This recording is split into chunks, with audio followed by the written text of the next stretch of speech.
শুধু প্রশ্নটা করে রাখি, হ্যাঁ সমাজ নষ্ট হয়ে গেছে, নষ্টটা রিপেয়ার করতে হবে, তো রিপেয়ার করার জন্য আমরা নষ্টদের কাছেই দিব। আপনি এখনই তাকে নষ্ট বলে একদম আমি এক বছরের মধ্যে লেখা দিব যে এটা নষ্ট, এর চেয়ে বেশি প্রমাণ দরকার। আমি তো বললাম আপনার ইমান অনেক শক্ত, এত শক্ত ইমান কোথায় পাইলেন আপনি? আপনি আমার এটা দেখেন, আমার ইমান ভাই, আপনি খালি উপদেষ্টাগুলির নাম বলেন, ওই যে কবিরা বলে না থোকা থোকা নাম, একটা একটা করে আপনি নাম বলেন, একটা একটা করে আপনি কীর্তি বিবেচনা করেন, এবং এবং এবং আপনি ইউনূস সাহেবকে ইনক্লুড করে আপনি কীর্তি বিবেচনা করেন, কিন্তু একটা একটা করে আপনি বলেন বইলা আপনি আপনার খাতায় যদি পাস করে, সত্যি সত্যি আমি ধরে নিলাম যে আমিও এটারে পাস করাই দিব, আপনার খাতা আপনি পাস করায় দেন মাসকাত ভাই। আমার মনে হয় আমরা একটু ডক্টর জাহেদকে শুনে আসছি। আচ্ছা আচ্ছা, আমরা একটু ডক্টর জাহেদকে শুনি। ডক্টর জাহেদকেও আমি একই প্রশ্ন, একই আলোচনার জায়গায় যাইতে চাই। আমি এরপরেও যে শুধু লিখিত প্রশ্নগুলি করব, এই আলোচনাগুলি এখন আপনি করেন জাহেদ ভাই। ধন্যবাদ। আমি ওই মাসকাত ভাই কয়েকটা ইস্যু নিয়ে কথা বলেছেন, আপনি জিজ্ঞেস করেছেন, সেটা নিয়ে আমার কয়েকটা অপিনিয়ন একটু ছোট ছোট করে একটু আগে দিয়ে নেই।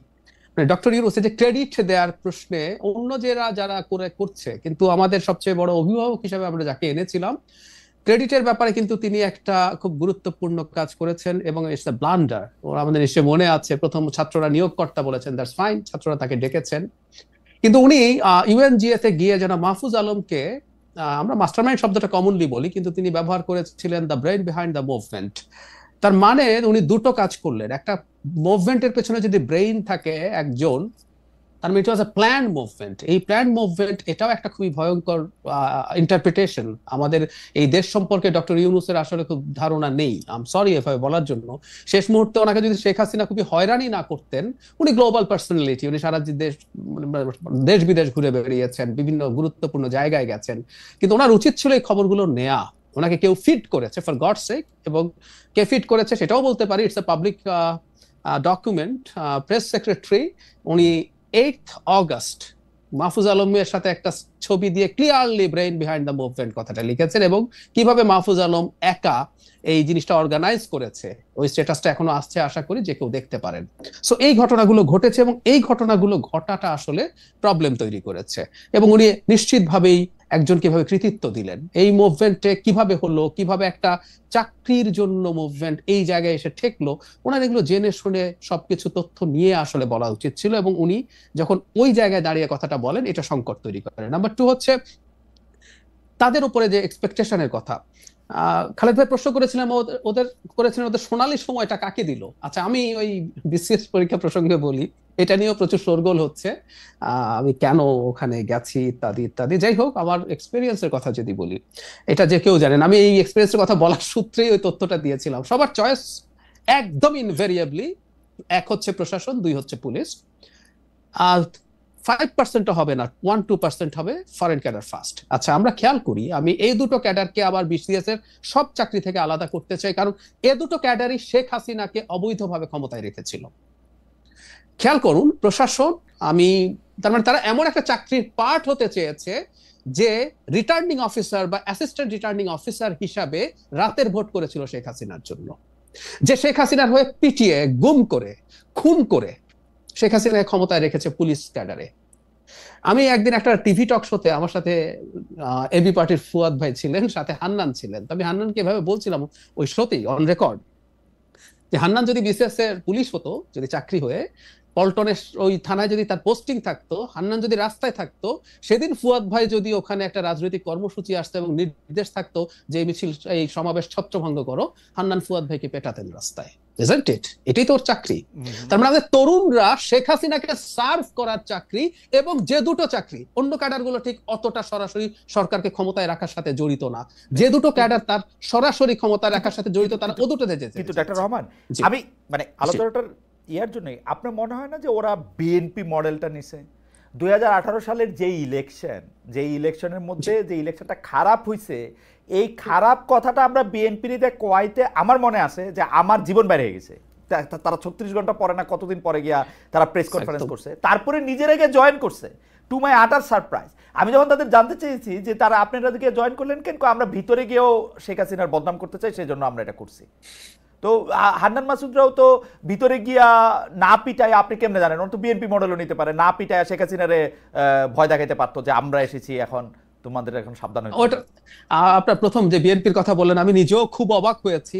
বিএনপি তার ইতিহাসে যতগুলো ডিজাস্টারাস ডিসিশন নিয়েছে তার মধ্যে এটা অবশ্যই একটা। কিন্তু যেটা হয়, একটা এমপি একজন ইন্ডিপেন্ডেন্ট মানুষ, একটা সরকারি চাকরি যখন কেউ করতে যায় তাকে আসলে ওই অর্ডার গুলো পালন করতে হয়। ধরে নিলাম চাকরি করতে করতে কোনো এক সময় তারা ইউএনও হলেন, আফটার সাম ইয়ার্স তারা মানে অ্যাসিস্ট্যান্ট রিটার্নিং অফিসার হবেন, শেখ হাসিনা আবারও চুরি করবেন, তার পক্ষে তো সম্ভব ছিল। তাহলে ডাক্তার রহমান, তাহলে আপনি আমার এতজন বন্ধুরে চাকরির থেকে বাদ দিলেন কেন? এতজন বন্ধুর বিরুদ্ধে মামলা দিলেন কেন? এতজন বন্ধুরে কেন আপনি বাইর করলেন যে এরা ডিসি থাকা অবস্থায় এই বদমাইশিগুলি করছে? শেখ হাসিনা কইলে কোন ডিসির কোন মাথা যে সে কিছু একটা আমি আমি আমি আমি বের করলাম, কারণ হচ্ছে এটা আপনি আমার থেকে অনেক ভালো জানেন, সেটা হচ্ছে ওনারা প্রজাতন্ত্রের কর্মচারী, ওনারা শেখ হাসিনার ক্যাডার না, এবং বেআইনি কোনো কিছু করার জন্য তার রেসপন্সিবিলিটি শুধুমাত্র তার। আমি একটা জিনিস কোট করি, যেমন ধরুন এক্সট্রা জুডিশিয়াল কিলিং হচ্ছে, কোনোদিন কোনো যিনি হাতে এক্সিকিউট করেছেন কোনোদিন তিনি বলতে পারেন না যে প্রধানমন্ত্রী আমাকে বলেছে বলে এই গুলিটা আমি করেছি, বা কাস্টোডিয়াল টর্চার, এটাও বেআইনি ব্যাপার। এটার দায় তাকে এককভাবে নিতে হবে, আমরা তাকে এই কারণেই শাস্তিগুলো দিচ্ছি। তো আমি যে কথাটা বলছিলাম খালেদ ভাই, আপনি যে আশাহত যতটা হয়েছেন, আমি আসলে এতটা আশাহত হই নাই। আমার ঈমান আসলে আগেই ছিল। আপনি ঈমান রাখছিলেন, মাসকাত ঈমান ধরে রাখছেন, আমার ঈমান আগেই ছিল না। আমি যে তরুণরা এই রকম জায়গা থেকে উঠে এসছে, এবং আমি একমত মাসকাত ভাইয়ের সাথে একেবারেই, এই রকম পচে যাওয়া একটা সোসাইটি যেটা সোশ্যাল অ্যাকসেপ্টেন্স আছে, আমি কথাটা ইদানিং রিপিটেডলি বলছি, এখন এই করাপশন, এই রকম দুর্বৃত্তায়ন আমাদের কালচারের পার্ট হয়ে গেছে। খেয়াল করুন, আমরা কি এই প্রশ্ন এই দেশে করি? আপনি অনেকদিন দেশে আসেন না, মাসকাত ভাইও আসেন না, কিন্তু আপনি নিশ্চয়ই খবর রাখেন, আমাদের সমাজে কি কোনোদিন আমরা এই প্রশ্ন করি, একটা ছেলে বিসিএস চাকরি পেলো বা সরকারি 3rd 4th ক্লাস গ্রেডের চাকরিও যখন পায়, রাতারাতি তার একটা গাড়ি হয়ে যায়, রাতারাতি তার একটা ফ্ল্যাট হয়ে যায়? আমি ন্যূনতম কোনো প্রশ্ন দেখি না, বরং আমরা প্রত্যেকে চাই আমার সন্তানটা গিয়ে ওখানে হাজির হোক।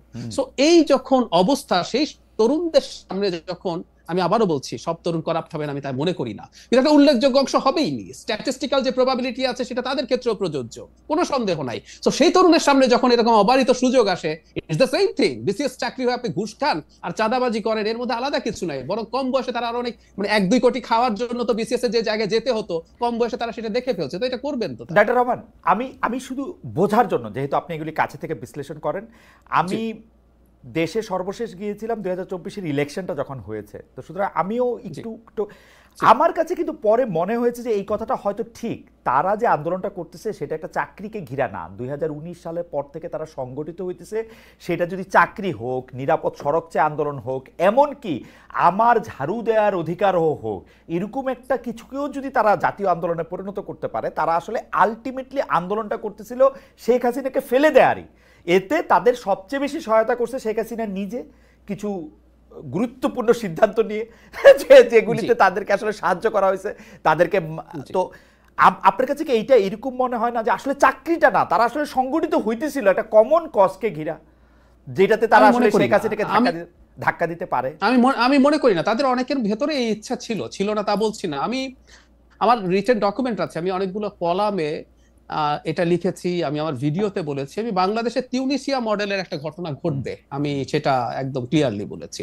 কারণটা হচ্ছে মানুষ ক্ষুব্ধ হয়ে আছে। আপনি চাইলেও আসলে এগুলো যে অর্গানাইজ করে করাতে পারবেন নট নেসেসারিলি, আপনার প্ল্যান থাকতে পারে একটা অংশের, এটা আমি দ্বিমত করছি না, কিন্তু আসলে এটা হোক বা অন্য কারো নেতৃত্বে, ধরলাম ওরা না, অন্য কেউ সামনে আছে, মানুষ যদি সামহাউ এটা ট্রাস্ট করতে পারতো যে এটা হবে, এবং শেখ হাসিনার ওই ব্রুটালিটি যদি যোগ না হতো, অন্য ক্ষেত্রে যদি হতো, তাহলে অন্য কেউ করলে এটা হবে। মানে বুয়াজিজির আগুন দেওয়ার ঘটনায় আসলে কি হয়েছিল, সমাজে বছরের পর বছর যে ক্ষুব্ধতা মানুষের মধ্যে তৈরি হয়েছিল সে আসলে নেমে গেছে। ঠিক এই ঘটনা ঘটেছে। সুতরাং এটা তাদের কারো চিন্তা থাকতে পারে, কিন্তু তারা পরিকল্পনা করে এমন একটা কিছু ঘটাতে পারবে, কারণ এর মধ্যে শেখ হাসিনার অনেকগুলো কাজ, শুধুমাত্র তার একটা উক্তি না। যেমন ধরুন, আমি প্রায় বলি 16 তারিখ যদি সাইদ মারা না যেত এবং সেটা যদি ভিডিও না থাকতো, আমি এটা একটু যোগ করতে চাই। ধরুন আমরা একটা বর্ণনা পড়লাম যে একজন নিরস্ত্র তরুণকে পুলিশ গুলি করে হত্যা করেছে, তার দুহাত প্রসারিত ছিল, কিছু আসতো যেত না আমাদের কাছে, হয়তো আর বাকি 5টার মৃত্যু হতো। 5টা মৃত্যু বিরাট সংখ্যা, কিন্তু সাইদের ভিডিওটা আমরা যখন দেখলাম, একটা ফাঁকা জায়গায় দাঁড়িয়ে একজন তরুণ এই করছে, পৃথিবীর নড়ে গেছে। আমি ভারতের মিডিয়াকে দেখছি, তখনও ভারতের মিডিয়া অবাক হচ্ছে যে কিভাবে এই ঘটনা বাংলাদেশে ঘটতে পারে। সো এই ঘটনাগুলো সব যুক্ত হয়েছে, সেজন্য কোনো পরিকল্পনা করে আসলে এটা হওয়া সম্ভব ছিল না, কারো চিন্তা হয়তো ছিল। কিন্তু ওই যে বললাম যে আমাদের মধ্যে বছরের পর বছর যেহেতু ক্ষুব্ধতা তৈরি হয়েছিল, বারুদ তৈরি হচ্ছিল, একটা ট্রিগারিং কোনো না কোনো পয়েন্টে। আপনি কিছুদিন আগে আমাকে একটা শোতে, ভয়েস অফ আমেরিকাতে আমার একটা ইন্টারভিউ 1 জানুয়ারি কোট করেছিলেন যে 1 বছরের বেশি টিকবে না, এরকম একটা মন্তব্য আমি সেটা বলেছিলাম মূলত এই কারণে। এবং একটু যোগ করি, 2018 সালে নিরাপদ সড়ক আন্দোলনের সময় এই ধরনের একটা প্রবাবিলিটি তৈরি হয়েছিল মানুষ নামার, কিন্তু মানুষ নামে নাই। আমার ইন্টারপ্রিটেশন হচ্ছে ওই সময় অর্থনীতি তুলনামূলকভাবে ভালো ছিল, অথচ তখন কিন্তু পেটানো হয়েছিল স্কুলের বাচ্চাদের, তারপরেও কিন্তু আমরা মাঠে নামি নাই ওইভাবে। কিন্তু পরবর্তীতে 24-এ এসে আমাদের সব সমস্যা তো থাকলোই, কিন্তু ফাইনালি যেটা হয় ইকোনমিক ক্রাইসিস। একটা মা যখন তার বাচ্চার ডিম অর্ধেক করে ফেলে একটার জায়গায়, একটা মানুষ যখন মাছের কাঁটা কিনে খায়, একটা মানুষ 3 ঘন্টা দাঁড়ানোর পর যখন টিসিবি ট্রাকের পণ্য 2 ঘন্টার পর দেয়া জানে শেষ হয়ে গেছে, এই ক্ষুব্ধতাগুলো যুক্ত হতে থাকে। সো 24-এর এইটা কোনো না কোনো একটা পয়েন্টে কোনো না কোনো একটা ইস্যু দিয়ে বেরোতো। এখন এটা পরিকল্পনা করে কেউ ঘটাতে পারবে না, এটা ঘটতো, এটা ঘটে গেছে এবং তারা সামনে ছিলেন। তাদেরকে আজকে আপনার কাছে এটা নতুন কথা শুনলাম ইমানের প্রসঙ্গে, ইমানটা ভালো হয়েছে এই এই এই যেটা, কারণ হচ্ছে আপনি বলছিলেন যে আপনি ইমানই রাখেন নাই। এই কথা কি ঠিক? এই কথা তো মনে হয় আপনি এখন আমার থেকেও অন্য আরেকটু নেতিবাচক জায়গা থেকে কি বলতেছেন, কারণ আপনি তো মানে কোনো আশা এদের জন্য রাখেন না, এটা আমার মনে হয় নাই। মানে প্রথম 2-3 মাস তো অবশ্যই মনে হয় নাই। মানে আমি যদি বলি 2024 আমি হ্যাঁ একদম, আমি প্রথম থেকে কি করেছি একটু বলি। মানে আমি পার্সোনাল লেভেলে অনেক কথা বলতাম। আমি চেয়েছি একটা সরকার তৈরি হয়েছে, তরুণরা আসুক। মানে আমার কোনো একটা ভিডিওতে বলা আছে এরকম যে আমি খুব চাই, বা একটা কলাম আছে, এনসিপি যেদিন প্রথম তৈরি হয়েছে সেদিন আমি লিখেছি বা বলেছিও যে একটা বিশ্লেষক হিসেবে যদি দেখি এই দলটার কোনো ভবিষ্যৎ আমি দেখি না, আমি বলেছি। কিন্তু আমার ভেতরে চাওয়া হচ্ছে এনসিপি অসাধারণ দল হিসাবে গড়ে উঠুক। কারণ বাংলাদেশে আমি যেহেতু একজন সেন্ট্রিস্ট মানুষ, বা আমি আমাকে সোশ্যাল ডেমোক্রেট হিসাবে পরিচয় দিতে পছন্দ করি, বাংলাদেশে বিএনপির বিকল্প হিসাবে একটা ইসলামিস্ট ফোর্স প্রধান শক্তিতে পরিণত হোক। কিন্তু ডক্টর রহমান, এইখানে আমার একটা অবজারভেশন আছে আপনার নিয়ে। সেইটা হচ্ছে যে আপনি কিন্তু একটা ভালো এনসিপি চাইছেন। সেই এনসিপিটা কেমন জানেন? এটা ছোটদের বিএনপি, মানে জামাত হবে না, অনেক বাম হবে না, কথা শুনবেন তো একটা বিএনপি তো আছে। আপনি একটা ছোটদের বিএনপি তো চাইছেন মনে হয়, সেই জন্য এনসিপিটা আপনার খুব বেশি ভালো লাগে নাই আমার মনে হয়। আমি খুব ছোট, আমি না না আমি বলি আমার কথা, আমার খুব ছোটদের বিএনপি না চেয়েছি তাও না। এখন এখানে আমার পলিটিক্যাল আইডিওলজির কথা বলি, ইন্টারেস্টিং ডিবেট এটা। 5th অগস্টের পরে একটা জিনিস হচ্ছিল যেটা নিয়ে আমি সমানে অ্যালার্মিং দিয়ে গেছি, সেটা হলো আমরা ইডিওলজিক্যাল ডিবেটে অনেক ঢুকে গেছি। আমি এই কথা রিপিটেডলি বলেছি, যখন আমরা ইডিওলজিক্যাল লাইনে আমাদের পলিটিক্সকে সাজাবো, এটা জনগণের জন্য ক্ষতি এবং বিএনপির জন্য সুবিধা। আমি বিএনপির লোকজনকে সামনাসামনিও এই কথা বলি। তখন হয় কি, আমাদের ওয়েলফেয়ারের আলোচনা কমে যায়, আমরা জনগণের জন্য কি করব, আমাদের গভর্নেন্সের আলোচনা চলে যায়। বিএনপির বিশ্বাস করেন আগামী নির্বাচনে যদি একটা রাইটিস্ট ফোর্স দাঁড়ায় তার সাথে কম্বাইন্ডলি, তখন দেখা যাবে আসলে বিএনপি জাস্ট ওই পয়েন্টেই একটা বিরাট অংশের ভোট পেয়ে যাবে। যদি রাইটিস্ট আসছে তাকে ঠেকাও। পরবর্তী নির্বাচনেও যদি বিএনপি গুড গভর্নেন্স না দেয়, করাপশন করে, ভালো নির্বাচনের কথাই বলছি, মানুষ মনে করবে বিএনপিকে ভোট দাও। সো আমার মনে হয়েছিল এই ইডিওলজিক্যাল ডিবেট গুলো সরিয়ে রেখে, যেমন মধ্যপন্থা, সেন্ট্রিস্ট পলিটিক্স তো একটা স্পেকট্রাম, কেউ যদি সেন্টার লেফট হয়, কেউ সেন্টার রাইট হোক, বা কেউ লিবারেল হোক, সেটাও একটা স্পেকট্রাম। সবাইকে আবার হুবহু একই হইতে হবে তা তো না। না, কিন্তু ডক্টর জাহেদ, এটা একটা ইন্টারেস্টিং, মানে আপনি আপনার একটু খেয়াল করেন, আজকে না হইলো 5 বছর পরে খেয়ালটা কিরকম। আপনি যেরকম একটা রাজনীতি, একটা রাজনৈতিক ব্যবস্থা, বা যেরকম একটা সরকার দল আপনি চিন্তা করতেছেন, হয় না সব রাস্তায় রোমের দিকে যায়। আপনার সব যুক্তি কেন জানি মানে বিএনপির দিকেই যাইতেছে। মানে বিএনপি যেরকম, মানে এইটা এই যে মাসকাত ভাই হাসতেছেন, হাইসা জাহেদও এটা হাসছে, কিন্তু কিন্তু আপনি খেয়াল করে দেখেন, আপনি ডক্টর জাহেদ রহমান আর জনাব তারেক রহমান হওয়ার কথা ছিল না। এটা হওয়ার কথা ছিল যে ডক্টর জাহেদ রহমান যে চাপটা আসলে সরকারের উপরে রাখতেছেন, আমি সক্রেটিসের কথা ধার করে কইতে চাই যে সে ডাস পোকার মতো, বা সক্রেটিসের কথা বলে অন্য তার ছাত্ররা যে কথা বলছে সেইটা না হইয়া বরং এটা যেন বিএনপিরই একটা বিনির্মাণ করতেছে, এটা আমার মনে হয় এবং অনেকের মনে হয়। অনেকের আরো কি মনে হয় জানেন ডক্টর জাহেদ? অনেকের মনে হয়, আরো মনে হয় হচ্ছে ডক্টর জাহেদ, আপনি যে এখন বিসিএস ভাইবা নিতেছেন, আপনিও কোনো না কোনো ভাবে একটা লোক যথেষ্ট পরিমাণে বিএনপি কিনা, মানে সেটা কিন্তু বিএনপি না, আপনার মনে কিছু আপনার মনে কিছু প্যারামিটার আছে।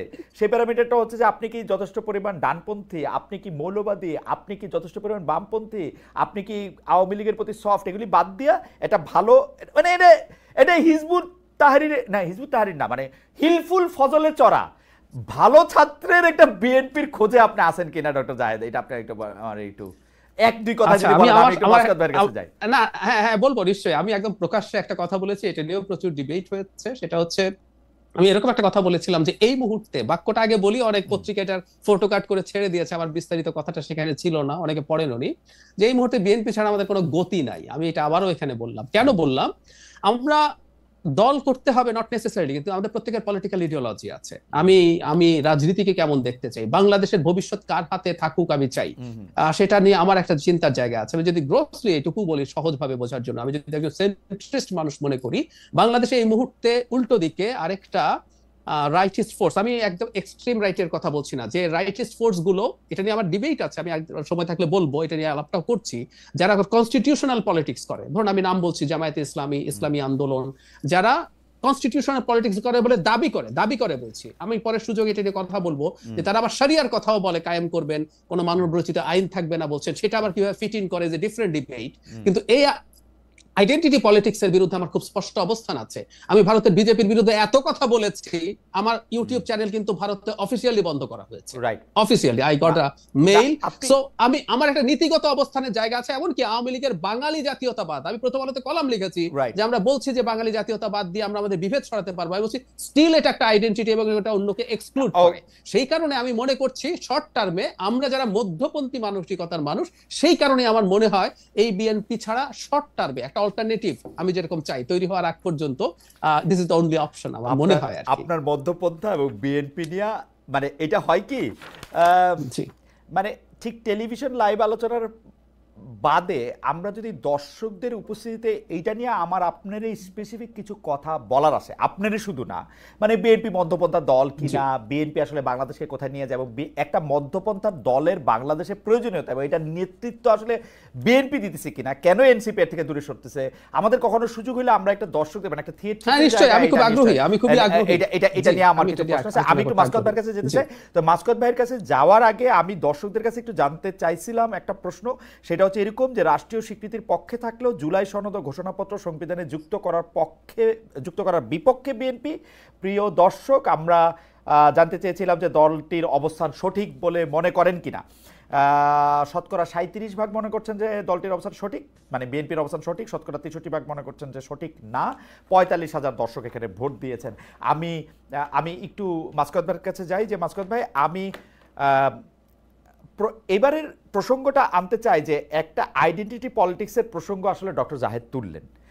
আমাদের কথা হইল আইডেন্টিটি পলিটিক্সটার কথা আপনি বাদ দেন, আমরা যদি খালি আইডেন্টিটির জায়গায় আমরা থাকি, তাহলে আমরা কেন এই যে এনসিপিকে কখনো সাংঘাতিকভাবে আমাদের মনে হইতে থাকে যে একটা দলের পক্ষে, মানে এটা যদি জামাতে ইসলামী হয় বা ইসলামী পন্থী একটা রাজনীতি হয় সেটার দিকে তারা অনেক বেশি ঝুঁকে আসে, যদি এটা হেফাজতে ইসলামী হয় তাদের লোক ওখানে গিয়ে আসে, তারা এটা সেটা বলতেছে সবগুলি জায়গায়। আবার কখনো কখনো তাদের দলের আহ্বায়ককে আপনি চিন্তা করে দেখেন, আজকে নাহিদ ইসলামের যখন উনি ফেসবুক স্ট্যাটাসটা দিয়েছেন তখন বোধহয় খুব সকাল হয় না আমার এখানে, আমি এখন ঠিক মনে করতে পারছি না আমি কখন স্ট্যাটাসটা দেখলাম, আমার মনে হয় আমি খুব সকালেই দেখছি।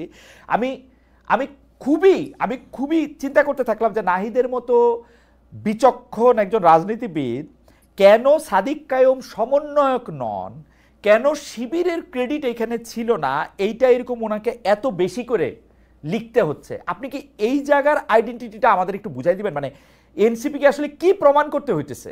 এই জিনিস কিন্তু মাহফুজকে দিয়েও আমরা দেখছি, হাসনাত আব্দুল্লাহ সাহেবকে দিয়েও দেখছি, সার্জিস আলম সাহেবকেও দিয়ে দেখছি, মানে আপনি জানেন, মানে আমাদের দর্শকরাও জানেন, আপনি যদি একটু আমাদের বলতেন যে এই আইডেন্টিটিটা কি আসলে এনসিপি বুঝাইতে চাইতেছে দর্শকদের। আমি একটু দর্শকদের আগ্রহের জায়গা বলে রাখি, দর্শকদের মূল আগ্রহ কিন্তু এনসিপির দুর্নীতি, এনসিপির লোকজন, বিশেষ করে আসিফ মাহমুদ, সজীব ভুঁইয়ার বাবা, তারপরে হচ্ছে তারা কত টাকা চাঁদা টাদা নিল, এগুলি নিয়ে। কিন্তু আমি মনে করি যে এই ব্যাপারগুলি আমার জানার আগ্রহ আছে, আমার যারা দর্শক আছে তাদেরও জানার আগ্রহ আছে এনসিপির আইডেন্টিটিটা আসলে কি, বা তারা আইডেন্টিটিটা প্রমাণ করার জন্য কি কি করতেছে।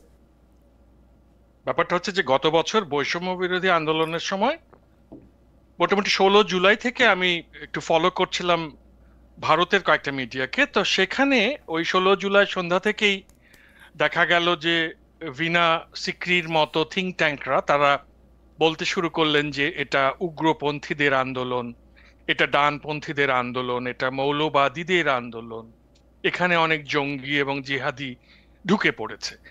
তো ওই যে একটা ন্যারেটিভ, ওই ন্যারেটিভকে আপনার মোটামুটি ভাবে আমাদের দেশের সোশ্যাল মিডিয়ায় সমর্থন করার লোকেরও অভাব ছিল না, যারা রোদ ঝড় বৃষ্টিতে শেখ হাসিনার সঙ্গে থাকতে চেয়েছেন এবং যারা ওইরকম গোলাগুলির মধ্যে রক্তপাতের মধ্যে ঢাকা বিশ্ববিদ্যালয় ক্যাম্পাসে কৃষ্ণচূড়ার ফুল ফুটতে দেখছিলেন। তো এখন যেটা হয়েছে যে প্রথম আপনি খেয়াল করেছেন যে বিএনপিতে খুবই আধুনিক লোকজন, হ্যাঁ, আমরা ছোটবেলা থেকে দেখছি খুব ক্লিন শেভড স্মার্ট লোকজন, স্মার্ট অ্যাটায়ারের লোকজন, তারা বিএনপি করেন। কিন্তু আপনার আওয়ামী লীগের যে কালচারাল উইংটি রয়েছে তারা বিএনপিকে প্রথম থেকে, আমার তো 90-এর গণঅভ্যুত্থানের পরে যারা ক্ষমতায় এলো, আপনি দেখবেন যে খুব দ্রুততার সঙ্গে তাদেরকে একটি ডানপন্থী দল, একটি ইসলামপন্থী দল, একটি পাকিস্তানপন্থী দল এই গান শুরু করে দিল। এবং এই চোটপাটটা বিএনপির সঙ্গে তাদের চলেছে মোটামুটি ভাবে আপনার কিন্তু এই গত বছর জুলাইয়ের আন্দোলনটা শুরু হবার পর। কিন্তু যেহেতু এই ছেলে মেয়েরা তার পতন ঘটিয়েছে আওয়ামী লীগের, ফাইনালি এসে তাহলে সে তখন বিএনপি থেকে শিফট করে তার ওই ডিফেমেশনটা চলে গেছে তখন এই ছেলে মেয়েদের উপর। তারা যখন এনসিপি গড়েছে তখন এই এনসিপি কে আগে যেরকম বিএনপি কে তারা বলে দিত ডানপন্থী ইসলামপন্থী এই সেই, একে ওইভাবে রাঙিয়ে দিতে চেষ্টা করছে। এটা আসলে জাস্ট রং করে দেয়া, বার্নিশ করে দেয়া। আপনার কাছে মনে হচ্ছে না যে এই রং দেওয়ার ক্ষেত্রে তারা নিজেরা নিজেদেরকে হেল্প করতেছে? তাদের কথাবার্তা মুক্তিযুদ্ধ নিয়ে, তাদের কথাবার্তা চেতনা নিয়ে। আওয়ামী লীগ চেতনা বিক্রি করছে, তো তোর মুক্তিযুদ্ধের সাথে কি? আওয়ামী লীগ একটা খারাপ কাজ করছে, মানে আপনি দেখেন, আপনি যে রঙের কথা কইতেছেন যেটা আওয়ামী লীগের লোকজন দিতেছে, তারা তো নিজেরা সেই রঙে রঙিন হওয়ার জন্য তারা 3 গুণ ব্যস্ত হয়ে আছে। মানে আপনি খালি তাদের বয়ানগুলি দেখেন, মানে আওয়ামী লীগ লাগে না তো, তারা নিজেরা নিজেদেরকে যে রং দিচ্ছে সেইটারে আপনি খালি দেখেন। আপনি খেয়াল করে দেখেন যে বাংলাদেশে মুক্তিযুদ্ধে 30 লাখ মানুষ মারা গেছেন, 2 থেকে 4 লাখ নারী নির্যাতিত হয়েছেন, 1 লাখ মানুষ শরণার্থী হয়েছে, যাদের মিলিটারি পৌঁছাতে পারে এরকম এলাকা থেকে আরো ভিতরে গ্রামের মধ্যে চলে গেছে মানুষ। সেইভাবে আপনি যদি দেখেন, আপনি দেখবেন যে বাংলাদেশের প্রতিটি পরিবারেই মুক্তিযুদ্ধের স্মৃতি রয়েছে। কিন্তু সেইখানে দেখা গেল যে আওয়ামী লীগ মুক্তিযুদ্ধের যারা সম্মুখ সমরে ছিল সেরকম নেতারা আপনি দেখবেন পরবর্তীতে বিএনপিতে বেশি পাবেন। অবশ্যই একটুখানি রাইট, এটা আমি বিশ্রামে বিধ্বস্ত, এটা ফ্যাক্ট, লোকেরা দেখবেন যে আওয়ামী লীগে আছে। কিন্তু কি মুক্তিযুদ্ধের চেতনাটাকে তারা খুব আপন এবং গভীর করে নিল এবং এটার একটা মালিকানা তারা নিয়ে নিল। কারণ হচ্ছে এটা মালিকানা আর কেউ নিল না। যে মালিকানা কে নেয়নি আপনি বলেন তো? শৈশব থেকে কবে আপনার স্কুলে 26শে মার্চ পালিত হয়নি? আপনি বলেন তো 21শে ফেব্রুয়ারি পালিত হয়নি? মালিকানা নিলে না মাসকাত ভাই, এটা নিয়ে আমরা লম্বা তর্ক করতে পারি, কিন্তু এটা মালিকানা নিলে তো বিএনপির পক্ষে অনেক কিছু করা সম্ভব, কিন্তু জামায়াতে ইসলামের শীর্ষ 2 জনের জাতীয় পতাকা দিয়ে রাস্তায় নামে দেওয়া সম্ভব না। জামাতে ইসলামী হচ্ছে ম্যাঙ্গানিজ ডাইঅক্সাইড। তাকে 1986-র নির্বাচনে দেখবেন যে আওয়ামী লীগের সঙ্গে একটা বন্ধুত্ব ছিল এরশাদের কাছে সারেন্ডার করার সময়। 90-এর গণঅভ্যুত্থানে দেখবেন আপনি ডান থেকে শুরু করে বিএনপি আওয়ামী লীগ সবার সঙ্গে ছিল। খালেদা জিয়ার বিরুদ্ধে কেয়ারটেকার ইলেকশন গভর্নমেন্টের দাবিতে তখন বিএনপি আবার কি বলে জামাত স্ট্র্যাটেজিক পার্টনার। কিন্তু আমার মনে হয় আমি আপনাদের আসলে একটু ডিস্টার্বই করলাম। আপনি একটু না আমি ওই জায়গাটাতে একটু শেষ না করলে হয় না, আপনি শেষ করেন, আমি কথাটা হ্যাঁ শেষটা করেন। আমি একটু আপনাকে বলে রাখি, আমার প্রশ্নটা হচ্ছে যে এনসিপি কে বারবার যে নিজেদের আইডেন্টিটি পরিষ্কার করতে হচ্ছে, এবং আমি ডক্টর জায়েদকে বললাম বটে, এনসিপিও কিন্তু মনে মনে একটা বিএনপি হইতে চায়, এবং এনসিপি নিজে কি চায় এটা একদমই পরিষ্কার করে নাই। যখন যেটা জনপ্রিয় সেটারই সামনে রাখতে চায়। এই ক্ষেত্রে বিএনপিটাই তাদের জন্য মানে ভালো একটা সামনের জায়গা বলে আমার কাছে মনে হয়েছে, মধ্যপন্থী। এটা আপনি এখন যদি একটু বলেন এনসিপি আসলে কি চায়, এনসিপির পরিচয়টা আমরা এখন পর্যন্ত কি বুঝতে পারছি? আপনি যে ডিফেম করছেন, মানে ডিফেম আপনি করছেন না, মানে অন্যরা যে করছে এনসিপি কে যে তারা মুক্তিযুদ্ধের বিপক্ষে, তারা মোটেই মুক্তিযুদ্ধের চেতনার বিপক্ষে না। যে মুক্তিযুদ্ধের চেতনা তাদের জীবনে একটা অত্যাচারের, নির্যাতনের, নিগ্রহের টুল হিসেবে এসেছে, তাদের জীবনে যে বাস্তবতাটা আপনার আমার জীবনের বাস্তবতাটা কিন্তু সেটা এক না। ওকে আপনি চিন্তা করেন রাজাকারের নাতিপুতি বলে দিচ্ছে, এটা তো প্রধানমন্ত্রী বলেছেন। এই কথা তাদেরকে 15 বছর ধরেই শুনতে হয়েছে, শৈশব থেকেই শুনছে যে আপনি আওয়ামী লীগের সঙ্গে কোনো ব্যাপারে সহমত পোষণ না করলেই আপনি রাজাকার। তো এই তিক্ততা থেকে তারা ওই মুক্তিযুদ্ধের চেতনাকে আমরা যেভাবে ফিল করি ওভাবে করতে পারবে না, কারণ মুক্তিযুদ্ধের চেতনাকে সে দেখেছে নিগ্রহের টুল হিসেবে ব্যবহৃত হতে। কাজেই ওইভাবে তাদেরকে জাজ করে ফেলা, এটা আমার মনে হয় যে আমাদের সময় দিতে হবে। আমি একটা ছোট করে জিজ্ঞেস করি, মুক্তিযুদ্ধের সর্বাধিনায়কের যিনি সহযোগী ছিলেন, মানে মানে মানে এয়ার কমোডোর, আমার হইলো বয়স হইছে যে উনাকেও তো একে খন্দকার, এয়ার কমোডোর একে খন্দকারকেও তো আওয়ামী লীগ বাতিল করে দিয়েছিল যে একটা লাইন লেখার জন্য, একটা বই লেখার জন্য। কিন্তু তাই বলে তো খন্দকার সাহেব মুক্তিযুদ্ধের গালি দেয় নাই, মুক্তিযুদ্ধের ডিজোন করে নাই। ওদেরকে মুক্তিযুদ্ধ নিয়ে রাজাকার গালি দিলে আমি কি মুক্তিযুদ্ধের বিপক্ষে যাব? আপনি আমার 100 বার রাজাকার গালি দেন, তা এর জন্য কি আমি মুক্তিযুদ্ধের বিপক্ষে যাব? যে আমারে গালি দিছে তার বিপক্ষে যাইতে পারি, আমি কি মুক্তিযুদ্ধের বিপক্ষে যাব? সেটা পরিণত মানুষের চিন্তা, এবং যাকে গণরুমে নির্যাতিত হতে হয়নি, যার আবরারের মতো হত্যাকাণ্ড যার বন্ধুর জীবনে ঘটেনি, তারা এটা বলতে পারবে। আমি আপনি কিন্তু ওইটা বলতে পারছি, কারণ আমাদেরকে এই তিক্ততার মধ্যে দিয়ে যেতে হয়নি, ওরা যে তিক্ততার মধ্যে দিয়ে গেছে। আমি এটা মানলাম। তাহলে কিন্তু আপনি যদি পরিচয়, মানে রাজনৈতিক আদর্শের জায়গা থেকে আপনি বলেন, আপনার কাছে কি এটা মনে হয় এনসিপি একটি বিএনপি হয়ে উঠতে চাচ্ছে, একটি মডার্ন বিএনপি? আপনাকে একটা কথা বলি, আমি আপনি দুজনই তো জার্মানিতে ছিলাম। জি। জার্মানির সমাজে আপনি কালচারাল ওয়ার দেখেছেন? এই যে বাংলাদেশে যেরকম সারা দিন কালচারাল ওয়ার হয়, কে বামপন্থী, কে ডানপন্থী, কে দক্ষিণপন্থী, কে উত্তরপন্থী, কে নকশি পাঞ্জাবি পরে ঘুরছে, কে দাড়ি টুপি নিয়ে ঘুরছে, কে হিজাব পরেছে, কে কুচি দিয়ে শাড়ি পরেছে, এসব আলোচনা আপনি জার্মানিতে দেখেছেন? না। এই যে আপনার অবস্থান স্পষ্ট করুন। কেন? আমি তার কাজে কর্মের মধ্যে দিয়েই দেখব যে সে কিভাবে যাচ্ছে, তার অবস্থানটাকে চিহ্নিত হতে দাও। এরা মধ্যপন্থী হবে, এরা মধ্যপন্থীই হবে না। এটা তো বোঝাই যাচ্ছে। কিন্তু মাসকুদ ভাই, আপনি কি ঠিক আমার আমের তুলনা দিলেন নাকি আমার আপেলের তুলনা দিলেন? আমি ভালো বুঝতে পারলাম না, মানে আমার অজ্ঞতা ক্ষমা করবেন। কারণ হচ্ছে যে পোশাক আশাকে আপনি মননে, আপনি এখন দস্তয়েভস্কি পড়েন নাকি তলস্তয় পড়েন নাকি ইয়া পড়েন, সেইটা আপনি লুকাবেন নাকি আপনি রাখবেন, ওই আলোচনা বা চর্চা এখানে হয় না। কিন্তু যে আপনার প্রিয় ক্রিশ্চিয়ান ডেমোক্রেটিক ইউনিয়ন, সে কিন্তু বলে সে কি চাইতেছে। আপনি মেরকেলকে নিয়ে বহু লেখা আগেও লিখছেন, পরেও লিখছেন, এখনো হয়তো লিখবেন। ও কিন্তু ওর অবস্থান পরিষ্কার করছে। কেন সিডিইউ আইসা সে 15 বছর এখানে থাকতে পারলো, সেগুলি নিয়েও আপনার লেখা আছে। আমি শুধু জানতে চাই যে ভাই এনসিপি, আমি সাধারণত মানে আমি যদি এখন তোমার সমর্থন দিতে চাই, তোমার ভোট দিতে চাই, তোমার সামনে আদর্শটা কি, ওরে আমি জিজ্ঞেস করলে ও এই কথাটা কইতে পারে না যে আপনি কি মনে করেন কি না রমজানে একটা লোক হোটেলে খাইতে থাকলে তারে মাইর দেওয়া উচিত নাকি তারে কি করা উচিত, এই কথাটাও কইতে পারে না যে না এটা খারাপ। ও একটা কথা কইতে পারে না যে একটা মেয়ের পোশাক, ওনাকে কমিশন করে মেয়ের পোশাক পরাইবো, তো ওরে আমি কি বুঝবো? মানে ওই কি আসলে আবার পরে আবার অনেক প্রগতিশীল কথা বলে, মুক্তিযুদ্ধের নাকি ওরাই সবচেয়ে বেশি ধারণ করে, তো এইটা বলে। তো আমি বুঝবোটা কি? মানে আমার অনেক ইমান আমি রাখতে চাই আসলে, কিন্তু এটা আমি কি রাখবো, মানে কোথায় গিয়ে দাঁড়াবো আমি? আজকে জামাত ইসলামেরই গালি দেয়, পরশু কোলে নিয়ে রাখে, তরশু দিন তার পিছে হাঁটে, তারপরের দিন আবার আরেকটা কথা, আমি কি বুঝবোটা কি? আমার মনে হয় যে জেনজি তারা এরকমই। হ্যাঁ, তাদের আপনার ওই আমাদের সময় যেরকম একটা কাঠামোর মধ্যে একজনকে ঢোকানো যেত, এই প্রজন্মকে ওইভাবে আপনি একটা কাঠামোর মধ্যে ঢুকাতে পারবেন না। তবে সামাজিক গণতন্ত্রী হবারই ধাঁচ এদের মধ্যে আছে, এবং এদের দলে অনেক নারী সদস্য আছে যে নারী নেতৃত্বকে আমার বেশ প্রতিশ্রুতিশীল মনে হয়েছে।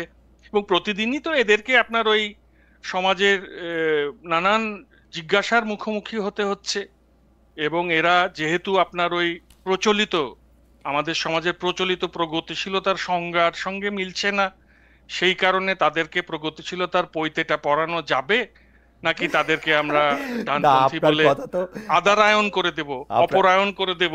আমাদের তো নানান রকম সুপিরিটি কমপ্লেক্স আছে, এটারই আমার মনে হয় যে ওরা ভিক্টিম। আমার মনে হয় যে আপনার কথা তো খুবই যৌক্তিক এবং খুব তীক্ষ্ণ।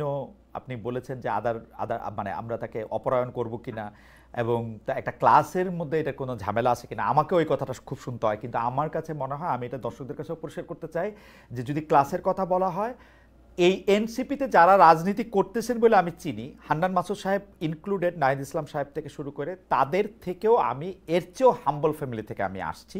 আমার আশাটা, আমার আপব্রিঙ্গিং যদি এটা এই ক্লাস দিয়ে যদি আপনি বিবেচনা করেন, সেইটার ক্ষেত্রে আমি তাদের সম পর্যায়ের অথবা নিম্ন পর্যায়ের, মানে এলিট হওয়ার কোনো সম্ভাবনা আমার নাই, কিন্তু কোশ্চেনটা আমার তুলতেই হবে।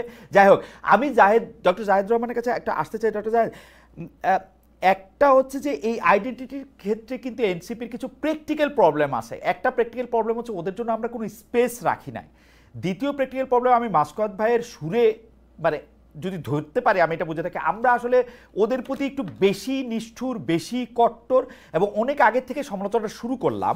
তার ফলে যেটা হইল, ওরা আসলে যেটা ওদের ভালো দিকগুলি যেখানে আমরা ওদেরকে গাইড করতে পারতাম, যেমন ডক্টর জাহেদ, আমি মনে করি বাংলাদেশে একটা অভ্যুত্থান পরবর্তী সরকারের পরে যদি একটা রাজনৈতিক দল হয়, ডক্টর জাহেদের মতো চোখা লোকের অবশ্যই সেই দলের উপদেষ্টা হিসাবে জয়েন করা উচিত ছিল পথ দেখানোর জন্য, কিন্তু সেটা সে করে নাই। বরং আপনি একটা সেফ রুট নিলেন, যেখানে হচ্ছে বিএনপি আইসা হয়তো আপনাকে মন্ত্রী বানাবে বা বিশ্ববিদ্যালয়ের উপাচার্য বানাবে, কি বানাবে আমি জানি না, কিন্তু অনেকে মনে করে যেটা বানাবে। এইটা কি ঠিক হইলো? আমরা যদি ইতিহাস এই জায়গাটার আসলে কীভাবে বিবেচনা করবে, মানে আমরা আমাদের সূর্য সন্তানদের, যদি আমরা বলি 24-এর সূর্য সন্তানদের আমরা কিভাবে বিবেচনা করলাম। আমি প্রত্যেকবারই যেই কমেন্টে আমার চোখ আটকায় যায় সেই কমেন্টটা একটু পইরা শোনাই। জনাব নাইম মিয়ার কমেন্টে আমার একটু চোখ আটকায় গেছে, ইন্টারেস্টিং কমেন্ট।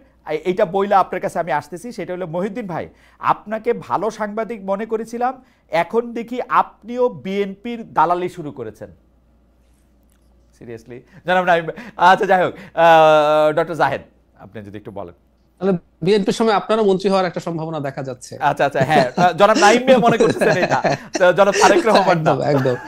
জি আচ্ছা, আরেকটা ব্যাপার হলো, মানে মাসকাওয়াত ভাইয়ের মতো অনেক বেশি, আমার চাইতে অনেক বেশি চোখা মানুষ এনসিপির সাথে কানেক্টেড আছেন। উনি রেগুলারলি, খুবই ডিলিজেন্টলি অসাধারণ সব গাইডলাইন দিয়ে যাচ্ছেন। আমি এখন একটু আসি আপনার সাথে, আপনি যেটা বললেন যে এখানে না থাকা আমরা ঐতিহাসিক দায়িত্ব পালন করেছে কিনা, এই প্রশ্নগুলো আসলে আছে। মানে এখন ধরুন আমি এইভাবে যদি সরিয়ে রাখি, আমি তাদের সাথে, এই দলের সাথে উপদেষ্টা হিসেবে বা তাদের সাথে কাজ করা একটা জায়গা, কিন্তু আমি এখন বাইরে থেকে যা করছি এটাও কি কাজ করা না? খেয়াল করুন সমস্যাটা কোন জায়গায় হয়। আমি আপনাকে বলে দিতে পারি, আমি আমার প্রাইভেট চ্যানেলে যখনই জামায়াতে ইসলামীকে নিয়ে কোনো সমালোচনা করব, আপনি নিশ্চিত থাকুন ওখানে প্রচন্ড গালিগালাজ থাকবে। এবং আমি আমার কমেন্ট বক্স কোনো বন্ধ করি না, ফিল্টারও করি না। আমি চাইলে ফিল্টার করতে পারি, আই ডোন্ট ডু দ্যাট। এটা একদম অবারিত আছে। আমি এনসিপি কে নিয়ে যখন কথা বলবো তখন ওখানেও একই রকম অ্যাটিটিউড, অলমোস্ট মোরস লেস। অথচ হতে পারতো না যে এই মানুষটা দীর্ঘ একটা সময় শেখ হাসিনার বিরুদ্ধে তার যদ্দূর সামর্থ্য আছে সে লড়াই করার চেষ্টা করেছে। এটা তো শুধু জুলাই আগস্ট না, আমি আমার অ্যাক্টিভিজমের বয়স যখন ব্লগ থেকে হিসাব করি, যখন হাসিনা কনস্টিটিউশন অ্যামেন্ড করে তত্ত্বাবধায়ক বাতিল করলো 2011 থেকে, I've got a very long track record. এবং আমি তো শুরুর দিন থেকেও এই সরকার বা এনাদের বিরুদ্ধে কথা বলতে শুরু করি, কোন একটা সময় আস্তে আস্তে এটা শুরু করেছি। সো আমার এই সমালোচনাগুলোকেও যদি তারা গ্রহণ করার চেষ্টা করতো, যে বোঝে দেখার চেষ্টা করতো যে কি হয়েছে, এই যে অপরায়ণের কথা বললেন মাসকাত ভাই, আমাকে তো অপরায়ণ করা হচ্ছে বা ট্যাগ দিয়ে দেওয়া হচ্ছে, আমি বিএনপির দালাল বা আমি ওর দালাল, তার দালাল। সো বাইরে থেকেও যিনি ক্রিটিক করেন, যিনি গণতান্ত্রিক হয়ে উঠতে চান, সেগুলোও কিন্তু এক ধরনের উপদেষ্টার মতো ব্যাপার। আমি বিশ্বাস করি আমার একটা ব্র্যান্ডিং আছে। আমি নিজের মুখেই যদি বলি, আমি মানুষকে হয়তো গালিগালাজ করি না, আমি যেটা নিয়ে কথা বলতে চাই সেটা নিয়ে সাবস্ট্যান্টিভ কিছু পাওয়ার পর বলি, এবং আমি আমার সেটার পক্ষে আমার বিবেচনায় ভ্যালিড যুক্তি দেওয়ার চেষ্টা করি। আমার এই ব্র্যান্ডিং আওয়ামী লীগের কাছেও ছিল। আমি আওয়ামী লীগের কাছে কোনোদিন অসংখ্য টকশো করেছি, আমাকে মুখের উপর কাউকে বলতে শুনি যে তুমি বিএনপির দালাল হয়ে গেছো, যখন আমি আওয়ামী লীগের বিরোধিতা করছি। কিন্তু আমি এখন এই কথাগুলো শুনতে পাচ্ছি। এখন এনসিপির সমালোচনাটা একটু বেশি হওয়ারই কথা ছিল। খালেদ ভাই, আপনি একটা সেলফ ইম্পোজড এক্সপেকটেশন তৈরি করছেন, ওর উপরে এক্সপেকটেশন তো আমি তৈরি করি নাই। আমি একটা খুবই এক্সাম্পল দিই, আমি এটা নিয়ে একদম ডিটেইল ভিডিও করেছি যে এনসিপির মূল সমস্যাটা কোন জায়গায়। অরবিন্দ কেজরিওয়াল যে এবার নির্বাচনে হারলো, কেজরিওয়াল কি ভারতে স্ট্যান্ডার্ডে খুব খারাপ পারফর্ম করেছে? আপনি কেজরিওয়ালের চাইতে খারাপ পারফর্ম করা লোকজনকে পুনর্নির্বাচিত হতে দেখেছেন ভারতে। কিন্তু সমস্যা কি হলো, কেজরিওয়াল তার ব্র্যান্ডিং তৈরি করেছে, ভোট পেয়েছে, আমি দুর্নীতি ছেটিয়ে বিদায় করব, আমি সুশাসন নিশ্চিত করবো, এন্ড হি ডিড ইট ওনার প্রথম 2 টার্মে। থার্ড টার্মে এসে তার, সেকেন্ড টার্মে এসে তার এই যে শুল্ক নিয়ে যে করাপশন, তার ব্যক্তিগত বিলাসিতা, মানে একজন মুখ্যমন্ত্রী তার বাড়িতে ইটালিয়ান মার্বেল লাগিয়েছে, কিন্তু এটা কেজরিওয়াল বলে প্রবলেম হয়েছে। এটা অন্য আরেকজন করলে, হয়তো যোগী আদিত্যনাথ করলে দেখতেন মানুষ এটাকে প্রবলেম হিসেবে দেখতো না। কারণ হচ্ছে কেজরিওয়াল নিজেকে এভাবেই ব্র্যান্ডিং করার চেষ্টা করেছে, এটাই তার রাজনীতি ছিল। এখন সমস্যা হচ্ছে এনসিপি নিজের উপরে ধরে একটা এক্সপেকটেশন নিজে তৈরি করিয়েছে, আমরা তৈরি করিনি। ধরুন বিএনপি লোকজন চাঁদাবাজি করবে, ফর গডস সেক। বিএনপির লোকজন আগে চাঁদাবাজি করেছে, এটা জানে সবাই। সো বিএনপির লোকজন যখন চাঁদাবাজি করে, বরং বিএনপি কিছু ব্যবস্থা নিয়েছে, এটা স্বীকৃতি, ব্যবস্থা নেওয়া মানেই কিন্তু স্বীকৃতি দেয়া, বরং সে প্রশংসা পাচ্ছে যে সে তো কিছু ব্যবস্থা নেওয়ার চেষ্টা করছে। খেয়াল করুন, সমালোচনাও হচ্ছে। কিন্তু এনসিপির লোকজন যখন এই কাজটা করে, কারণ সে বিএনপির চাঁদাবাজিকে সমালোচনা করে, সে নতুন বন্দোবস্তের আলাপ করে, নতুন বন্দোবস্তের আলাপ করে যখন আমি তার সমালোচনা করি, যখন যুক্তি দিয়ে, তখন আমাকে যখন গালি দেয়, তখন আবার উল্টো আমাকে যখন আওয়ামী লীগ গালি দেয় আমার খারাপ লাগে না, কারণ ও পুরান বন্দোবস্তের লোক, আমি জানি। আমাকে যখন জামায়াত গালি দেয় আমি মনে করি ও পুরান বন্দোবস্তের লোক। আপনি যদি আমাদেরকে একটু সময় দেন, আমাদের প্রোডিউসারদের একটু বলতে পারি, যেহেতু আজকে আমি বেশি কথা একটু বলছি, একটু সময় যদি একটু বাড়ায় নেই আমরা, তাহলে আমরা মাসকাত ভাইয়েরও যদি একটু সময় থাকে, একটু যদি সময়টা আমরা একটু বাড়ায় নেই, একটু কথা বলতে পারি। কিন্তু ডক্টর রহমান, আপনি আমাকে একটা কথা বলেন তো, আমি আপনার এই আর্গুমেন্টটা শুনছি, যেহেতু আপনার আমি ভিডিওগুলো আমি ফলো করি, আপনার লেখা আমি ফলো করি, কিন্তু আপনি আমাকে একটু বলেন তো যে এনসিপি আসলে রাজনীতিটা কেমনে করতো তোলে? বাংলাদেশের যেই রাজনীতি বিএনপি, আওয়ামী লীগ, জামায়াতে ইসলামী, জাতীয় পার্টি আমাদেরকে যে রাজনীতির মধ্যে নিয়ে গেছে, রাজনীতিটাকে যেই জায়গায় নিয়ে গেছে, সেই জায়গায় এনসিপি আসলে কি করতো? আপনি দেখেন এনসিপি 64টা জেলা ঘুরছে, আমি এনসিপির লোকজনের সাথে কথা বলি, এনসিপির লোকজন আমার সাথে কথা বলে, আমি এখন আর তত বলতে চাই না, ওদেরই অনেকে আমার সাথে কথা বলে, আমি জানি ওরা কিন্তু পয়সা বাঁচানোর জন্য সরকারি ফেসিলিটিগুলিতে থাকছে, সার্কিট হাউস, ডাক বাংলো, এগুলিতে থাকছে, তারপরেও কিন্তু অনেক টাকা খরচ হয়েছে। এই টাকাগুলি কোত্থেকে আসবে আসলে? এই টাকাগুলি কিন্তু নিয়ে ওরা নেসেসারিলি ওদের পকেটে ভরতেছে না, জাহেদ। হ্যাঁ, তাহলে এখন ওরা কি, মানে রাজনীতিটা কিভাবে করবে? এখন কি এই পদযাত্রাটা না কইরা ওদের এটা মানে অনলাইনে করা উচিত ছিল? এইটা কি তারা আসলে কিভাবে করতো, মানে এই রাজনীতিটা তারা আসলে কিভাবে করবে? তারা যদি এখন ভোটও করতে চায়, সেটা কিভাবে করবে তারা? আপনি কি এই মডেলটা আমি ভেবেছি, আমি শতভাগ একমত, আমি শতভাগ একমত আপনার সাথে। সেটা হচ্ছে যেই করাপশনের আলাপ আসছে পুরোটা দলের পেছনে যাচ্ছে তাও না, ব্যক্তিগত সম্পদও তৈরি হচ্ছে। আমরা দেখেছি কিছুদিন আগে যে গুলশানে চাঁদাবাজির জন্য ধরা পড়েছে, তার বাড়িতে একেবারে ভাঙাচোরা একটা বাড়ি ছিল, সেখানে নতুন পাকা বাড়ি উঠছে, আরো অনেক সমন্বয়কের বাড়িতে নানান কিছু উঠছে, তো ব্যক্তিগত খরচও হচ্ছে। আমি আপনার সাথে একমত, বাংলাদেশের রাজনীতির প্রেক্ষাপটটা যে জায়গায় এসে দাঁড়িয়েছে, এটা প্রচন্ড এক্সপেন্সিভ একটা বিষয় হয়ে দাঁড়িয়েছে, এবং যে দলটা ক্ষমতায় যাওয়ার জন্য কোনো একদিন ফাইট করতে চায়, তাকে এই ধরনের শোডাউন, আমরা একটা শব্দ ব্যবহার করি, করতে হবে। তাহলে যেটা হতো, আমাকে যদি কনসালটেন্ট করা হতো, আমি বলতাম আপনারা আপনাদের সততা নিয়ে এত বেশি প্রাইড দেখাবেন না, আপনি অন্য দলকে তার কিছু অনিয়মের জন্য এত আঘাত করবেন না, এত আক্রমণ করবেন না। তাহলে যেটা হলো, আজকে যে পরিস্থিতিটা দাঁড়ালো, তাদের বলা উচিত ছিল যে আমরা অত্যন্ত করাপ্ট একটা সোসাইটিতে আছি, এটা তারা যদি বুঝে থাকেন এবং আমাদের রাজনীতিতে এগুলো যদি করতে হবে আমরা যদি মনে করে থাকি, তাহলে আমি ওটাকে আইডিওলজিক্যাল ইস্যু বানিয়ে ফেলবো না। একটা ছোট উদাহরণ দিই, কিছুদিন আগে রাজশাহীর চাঁদাবাজদের একটা তালিকা আছে, ওর মধ্যে বিএনপির লোকই বেশি, একটা অংশের নাম নাই, জামাতের 6 জন পাওয়া গেছে। বিএনপির 40 জনের চেয়ে জামাতের 6 জন জামাতের জন্য বেশি ক্ষতিকর, কারণ জামাতের ব্র্যান্ডিং বলছে আমরা সৎ লোকের শাসন চাই। যে দলটার ব্র্যান্ডিং হচ্ছে আমি সৎ লোকের শাসন চাই, তার জন্য 6 জন চাঁদাবাজও কিন্তু পলিটিক্যালি ক্ষতিকর, এটা পারসেপশনে ক্ষতি তৈরি করে। সো আমি তাদেরকে যেটা সাজেস্ট করতাম, তাদের উচিত হতো যে এই জিনিসগুলোকে তাদের রাজনীতির মূল স্লোগান না বানিয়ে ফেলা, রাদার আপনি মানুষের জন্য কি করতে চান, যেটা আপনি বারবার মাসকাত ভাইকে জিজ্ঞেস করছিলেন, যেটা আমিও মনে করি, একটা দল হিসেবে তার কি কি করার আছে, কি কি করতে চায় জনগণের জন্য, ওই কর্মসূচিগুলো সামনে নিয়ে আসা। সে অন্য দলটাকে আক্রমণ করার জন্য যখন সততা, চাঁদাবাজির বিরোধিতা, নতুন বন্দোবস্তের আলাপ করে, এটাই তার উপরে ঝুঁকিটা তৈরি করেছে। বাংলাদেশ কিন্তু আরেকটা, বাংলাদেশ কি বিএনপি আওয়ামী লীগকে পাল্টাপাল্টি ভোট দেয় নাই? দুটোই মোটা দাগে সেন্ট্রিস্ট দল, জানে দুইটা দলই ক্ষমতায় গেলে তারা অনেকে চাঁদাবাজি করবে, একটা লিমিটের মধ্যে করবে। কিন্তু ডক্টর রহমান, আপনি কি মনে করেন না ও যদি সততা নিয়েও কথা না বলতে পারে, ও আসলে কথা কি নিয়ে বলবে? মানে আমার কাছে কেন অসহায় লাগে, আমি ধরেন একটা নতুন রাজনৈতিক দলের জায়গা থেকে আমি এটা দেখি, বিএনপিকে এখন ফিনান্স করতে রেডি, ধাক্কাধাক্কি করে জনাব তারেক রহমান পর্যন্ত পৌঁছাতে পারতেছে না টাকার বস্তা নিয়ে, কারণ তার জায়গা নাই। এরকম কয়েকশো কোটিপতি আছে, কিন্তু ওরা এনসিপির পেছনে এখন আছেন।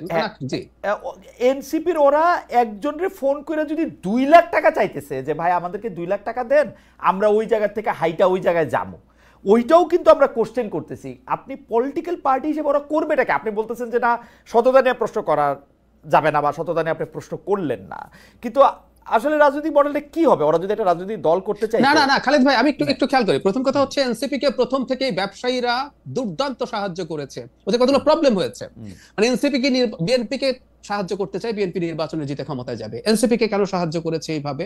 আমরা তো থাকি, আমরা খোঁজ খবর রাখি, আপনারাও রাখেন। এখনো এই তাদের অফিসে রাতের বহু লোকজন যায়, এসব আলাপ টালাপ আছে, উইকনেস আছে, তার মানে তারা কি ধরে নিয়েছে তারা সরকারি দল, সেজন্য তাকে সাহায্য করছে? আমি কিন্তু খালেদ ভাই আবারও বলছি, দল হিসাবে আমার তাদের প্রতি সাজেশন হতো যে তোমাদের তো ক্যাম্পেইন করতে হবে, তোমরা এখন আসলে কি করবে, তোমরা ওদেরকে তুমি করে বলি, তাই আমি তোমরা শব্দটা বলছি, ওদের যাদের সাথে দেখা হয় তাদের উচিত ছিল তাদের কর্মসূচি দিয়ে রাজনীতিটা কানেক্ট করা। ওকে, তারা আমি এই যে সততাকে ট্রান্সপারেন্সিকে অন্য দলের ফিনান্সিয়াল অনিয়মকে যখন প্রধান করে তোলে, এটাই যখন তার ব্র্যান্ডিং তৈরি করে, তখন ওর তুলনায় অনেক কম হলেও তাকে সাফার করতে হবে। কেজরিওয়াল তুলনামূলকভাবে অনেক কম দুর্নীতি করেছে, কিন্তু সে নির্বাচিত হয় নাই। This is how perception works. Doctor Zahid রহমানের এই থিসিসের সাথে জনাব মাসকাত হাসান একমত হন কিনা সেটা আমরা একটু দেখি। কিন্তু মাসকাত ভাই, আমি একটু আপনাকে অনুরোধ করবো যে একটু বিতার্কিক মাসকাত ভাইকে একটু ফিরিয়ে নিয়ে আসা একটু দ্রুত বলতে, কারণ আমরা যত সময় নেই এটা অনেক সময় করা যাবে না। আপনি এই সততার এই মডেলটা জাহেদ যেটা সাজেস্ট করলেন যে তারা এত কথা না বললে হয়তো এটা এরকম হইতো, তো এটা করতে হবে, বা বাস্তবতাটা আপনি আসলে কি দেখেন? আমি একটু, আপনি চাইলে আমি একটু কোটেশনও পড়াতে শোনাই। আজই বিএনপির মহাসচিব মির্জা ফখরুল ইসলাম আলমগীর কিন্তু বলছেন যে কোট, আমাদের বাংলাদেশে এখন একটা প্রবণতা দেখা যাচ্ছে যে লিবারেল ডেমোক্রেসিকে এখন একটু নিচে নেমে যেতে হচ্ছে। আমি আপনার কাছে শুনতে চাই আসলে রাজনীতিটা করলে কি কি করতে পারতো এনসিপি? আমরা এনসিপির এত সমালোচনা করলাম, জায়েদ বললেন যে সততার জায়গা থেকে, আপনি যদি একটু আমাদের বলেন মাসকাত ভাই, আপনি আমরা আলোচনাটা এরকম মনে হচ্ছে যে ওই যে বাচ্চা পরীক্ষায় ফেল করেই গেছে, এখন আমরা অভিভাবকরা বসে আলাপ করছি, তা তো না। মানে বাচ্চা তো এখনো পরীক্ষা দেয়নি। তো আমি যেটা বলতে চাচ্ছি যে ডক্টর জাহেদের এই কথাটা খুব গুরুত্বপূর্ণ যে আপনার ব্র্যান্ডিং কি। মানে বিএনপি কে তো দেখেছে দেশের মানুষ, তারা জানে, এবং বিএনপির শীর্ষ নেতারা অত্যন্ত সক্রিয় থাকার পরেও, অনেককে বহিষ্কার করার পরেও দেখা যাচ্ছে যে ওই আওয়ামী লীগের চাঁদাবাজরা চলে যাওয়ার পর তাদের সাম্রাজ্যটা মোটামুটি ভাবে তারা দখল করেছে। আবার জামাতকেও দেখা যাচ্ছে সেখানে, জামাত ক্যাশিয়ার হিসেবে সবসময় হয়তো থেকে যায় সবার সঙ্গে। তো এখানে এনসিপির ছেলেদের আসলে সততাকে এবং এই যে স্বচ্ছতা, জবাবদিহিতা, এগুলোকে গুরুত্ব দিতে হবে। কেন? যেহেতু তারা নতুন প্রজন্মের রাজনীতি, এই যে তারা নতুন বন্দোবস্তের কথা বলছে, এই নতুন বন্দোবস্তটাই হচ্ছে স্বচ্ছতা।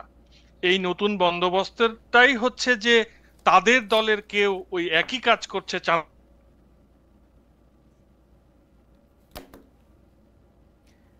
আমরা কি মাসকাত ভাইকে শুনতে পাচ্ছি?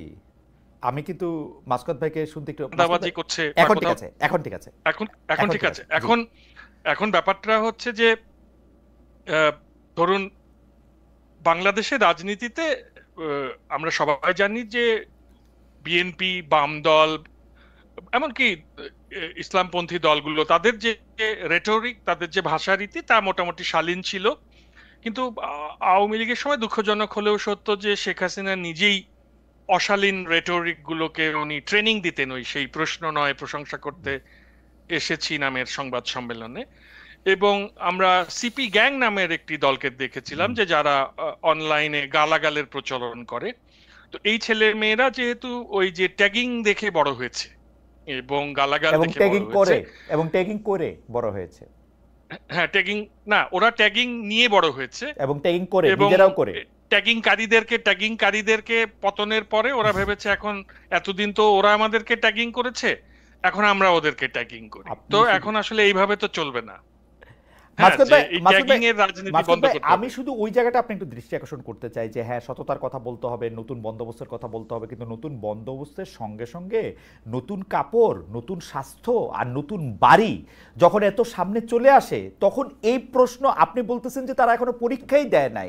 পরীক্ষা আমরা প্রতিদিন দেই মাসকাত ভাই, পরীক্ষা শুধু ভোটের ক্লাস টেস্ট হচ্ছে, মানে ফাইনাল পরীক্ষা আমরা প্রতিটা দিন কিন্তু আমরা পরীক্ষা দেই। আমি পরীক্ষা দেই, যেহেতু আমি টেলিভিশনের সামনে আসি, ছোট অ্যাঙ্গেলে, ছোট পরীক্ষা, ছোট মার্ক, পাস করলে অত বড় কিছু নাই। ওরা বড় গ্লোরির জন্য প্রতিটা হিরো প্রতিটা সময়ে পরীক্ষা দেয়। মাসকাত ভাই, আমি ওদের প্রতিটা দিন পরীক্ষা দিতে দেখি, প্রতিটা দিন ফেল করতে দেখি, দুই একদিন অল্প দিন পাস করছে। এখন ব্যাপারটা হচ্ছে যে ধরেন ওদের তো সবচেয়ে বড় শত্রু হচ্ছে পতিত আওয়ামী লীগ এবং এর কালচারাল উইং। তারা তাদেরকে খুঁচিয়ে খুঁচিয়ে ধরেন তিক্ত করে তোলে। এই তিক্ততার রিয়াকশনটা গিয়ে পড়ছে হচ্ছে বিএনপি এবং অন্যান্য যারা সত্যিকার শুভাকাঙ্ক্ষী এবং সমাজের নাগরিক সমাজ, যারা আসলেই একটি সভ্য সমাজ বিনির্মাণে এই ছেলে মেয়েগুলোকে দেখতে চান, তাদের উপরে। পরিবেশটা কিন্তু খুব সহজ না, এটা অনেক জটিল। এবং বাংলাদেশকে কল্যাণ রাষ্ট্র বানাতে না পারলে যে আসলে এই সমস্ত রাজনীতির কোনো মূল্য নাই, এবং এটা কল্যাণ রাষ্ট্র না হলে সেটা রাষ্ট্রই হয়ে ওঠে না। এই ব্যাপারটা এই তরুণদেরকে বুঝতে হবে, এবং সত্যিকার অর্থেই এই যে সমালোচনাগুলো এগুলোকে অমূলক মনে না করে, বরং এই যে যেটা ডক্টর জাহেদ একটু আগে বলছিলেন, উনি তো উপকারই করছেন এই সমালোচনাটা করে। না মাসুদ ভাই, যে সমালোচনা করে সে উপকারও করে। মাসুদ ভাই আপনি দেখেন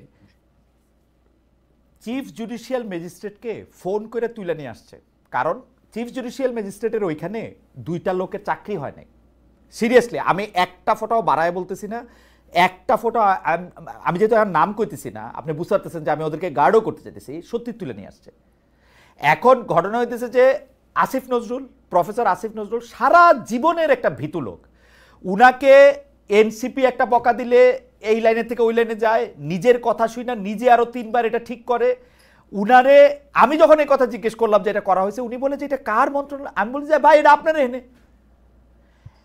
কারণ কি উনি মানে আমি কি বলবো, আপনি যতটা এরকম সরল আপনি চোখের সামনে দেখতে পাচ্ছেন অত সরল না ঘটনাগুলি আসলে। মানে এখন এইটা যদি আমাদের কথা তো শোনা দরকার নাই, নিজেদের কথাই নিজেদের শোনা দরকার। হাসনাত আবদুল্লাহরে আমি জিজ্ঞেস করলাম, বাবু তুমি এই গাড়ি কই পাও? বলে যে আপনার মতো এরকম 1 লক্ষ খালেদ মহিউদ্দিন আছে যে আমার গাড়ি দিতে পারে এখানে। ভাই তুমি ইংরেজি সাহিত্যে পড়ছো, সবার আগে তো পড়বা there is no free lunch in this world. তোমার যে গাড়ি দিচ্ছে সে কোনো না কোনো একটা কারণে দিচ্ছে, এটা বোঝার জায়গাও নাই, সার্জিস আলমেরও নাই, আর এই মাহফুজ সাহেবেরও নাই, আসিফ সাহেবেরও নাই। তো এত নাইলে আমি কই যাবো? নাহিদ সাহেবেরও নাই। আপনি আপনি আমার কথা শোনা দরকার নাই, আপনি আমার কথা শোনা দরকার নাই মাসুদ ভাই, আমার কথা শোনা দরকার নাই। আপনি উমামা ফাতেমার কথা, মাহফুজ আলম সাহেবের প্রথম স্ট্যাটাসটা, নাহিদ সাহেবের আজকে প্রথম স্ট্যাটাসটা আপনি পাশাপাশি পড়েন। এটা একটা খুব গুরুত্বপূর্ণ জায়গায় আপনি আমাকে নিয়ে এসেছেন, এইটা মনে করিয়ে দেওয়ার জন্য ধন্যবাদ। আমার মনে হয় কি জানেন, যে এই যে ছেলে মেয়েরা কেউ এনসিপিতে থাকলো, কেউ ধরুন ছাত্র দলে আছে, কেউ ছাত্র শিবিরে আছে, বা উমামা ফাতেমার মতো যারা, হ্যাঁ এদের নিজেদের মধ্যে নানান রকম মতবিরোধ হোক, এরা নিজেদের মধ্যে বিতর্ক করুক, এরা এদের নিজেদের ভেতরের ভুল ভ্রান্তিগুলো সামনে নিয়ে আসুক। আমার যেটা আসলে একটু অপছন্দই হয় সেটা হচ্ছে যে ওই একটু গুরুজনরা তাদের আবার এক একজনের মেন্টর হয়ে যেতে চেষ্টা করছে, নিজেদের কথাগুলো ওদের মুখ দিয়ে বলাতে চেষ্টা করছে। মানে অত অল্প বয়সের ছেলে মেয়ে কথা শুনে যদি মনে হয় যে 45 বছরের একজন সংস্কৃতি মামা বা খালা কথা বলছেন, তখন তো ভালো লাগে না। আমার মনে হয় যে বড়দের ইন্টারফারেন্সটাও একটু বেশি এই জায়গাটা। না মাসকাত ভাই, বড়দের ইন্টারফারেন্স বলতে আপনি যেটা বুঝাতে চাইতেছেন, আপনি আসলে অনেক দূরে এবং অনেক বড় বইলে আপনি ওদেরকে আসলে এত ছোট দেখতেছেন, কাছাকাছি থেকে দেখলে আর একটু বড় দেখতেন ওদের। আপনি ওদেরকে বুঝাইতে পারবেন না যে তুমি যে রাস্তাটা উঠায় ফেলতেছো, ফোন কইরা যে এই কাজ করছে তার কাজ বন্ধ করে দিচ্ছ, এটা ঠিক করতেছো না, এটা ওরে বুঝাইতে পারবেন না। ওরে বুঝাইতে তখন আপনি ট্রলড হবেন যে আমার ঘরে চোর আসলে কি আমি বসে থাকবো? সেলফ ডিফেন্স এক জিনিস, অন্যায়ের প্রতিবাদ আরেক জিনিস, এইটাও আপনি ওরে বুঝাতে পারবেন না। ও তখন আপনারে আমারে ওরা ফৌজদারি কার্যবিধি এবং দণ্ডবিধি দেখাবে যে এই দণ্ডবিধির মধ্যে এটা আছে, ফৌজদারি কার্যবিধির মধ্যে এটা আছে, এবং কোথা থেকে দেখাবে?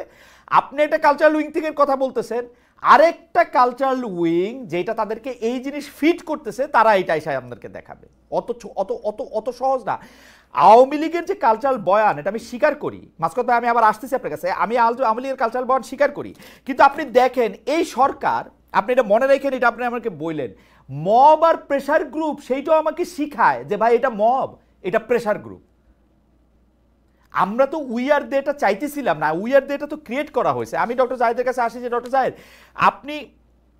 আপনি একটা জিনিস হয়তো খেয়াল করছেন যে সম্প্রতি বিএনপি নেতা আব্দুল আল বিন্টু বলেছেন যে বেগম খালেদা জিয়া সামনের জাতীয় নির্বাচনে প্রার্থী হবেন, সেক্ষেত্রে তিনিই কি দলটির প্রধানমন্ত্রী প্রার্থী হবেন?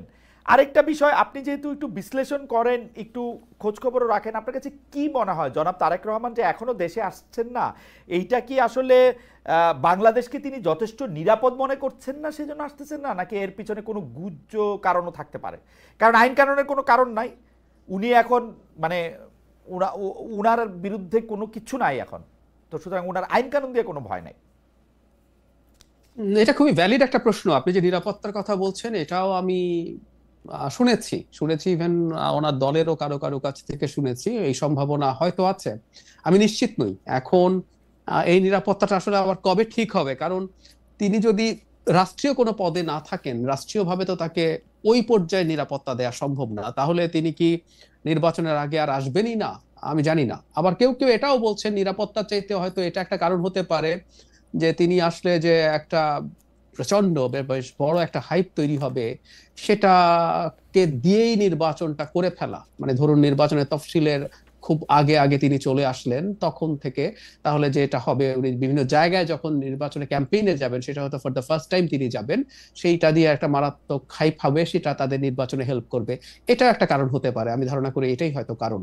আর বেগম খালেদা জিয়ার নির্বাচন করবেন কিনা আসলে আমি জনাব আব্দুল্লাহ আল মিন্টুর বক্তব্যটা দেখলাম, এটা আমি আসলে কোনো নিশ্চিত নই। আর প্রধানমন্ত্রী হওয়ার কথা যদি বলেন, তার শারীরিক যে অবস্থা সেটা আসলে কোনোভাবেই প্রধানমন্ত্রী হওয়ার উপযোগী বলে আমি মনে করি না। তার যা যা ডিটেইল আমাদের সামনে এসেছিল, বিশেষ করে তার লিভারের যে সংকট আছে, তার লিভার সিরোসিস আছে, সেই রকম একটা রোগী যার লিভার ট্রান্সপ্লান্ট করা যাচ্ছে না, তার ফিজিক্যাল ফিটনেস এতটা নিচু পর্যায়ে আছে, তার পক্ষে প্রাইম মিনিস্টার হওয়া আসলে সম্ভব বলে আমি মনে করি না। এবং শেষ পর্যন্ত উনি নির্বাচনে পার্টিসিপেট করবেন কিনা আমার সেটার ব্যাপারেও সংশয় আছে। আমি আসলে নিশ্চিত নই। আমার কাছে মনে হয়, এবং আমার মনে হয় তিনি যে জায়গায় আছেন তার শারীরিক অবস্থা যেরকম, এটা উপযোগীও না। কারণ পার্লামেন্টে যাওয়া, একজন আইন প্রণেতা হয়ে ওঠাও যথেষ্ট টায়ারিং কাজ, এটা তার বডি সাপোর্ট করবে কিনা আমি নিশ্চিত নই। না, একটা কি কারণ এরকম হইতে পারে যে কেউ কেউ জনাব তারেক রহমানের বিভিন্ন ভুল ভ্রান্তি অতীতের অবস্থান তুলে ধরলো, আমরা এখন পর্যন্ত বেগম খালেদা জিয়া সম্পর্কে এক ধরনের ঐক্যমত্য দেখি, তাকে আসলে কেউই খারাপ বলছেন না, বা তাকেই আসলে আমি কি বলবো এটাকে, যে মনে করেন ঐক্যের প্রতীক নানা কারণে। তো সেই ক্ষেত্রে কি এইটা বাজারে ছাড়া হয়ে থাকতে পারে যে বেগম খালেদা জিয়া পরবর্তীতে প্রধানমন্ত্রী হচ্ছে?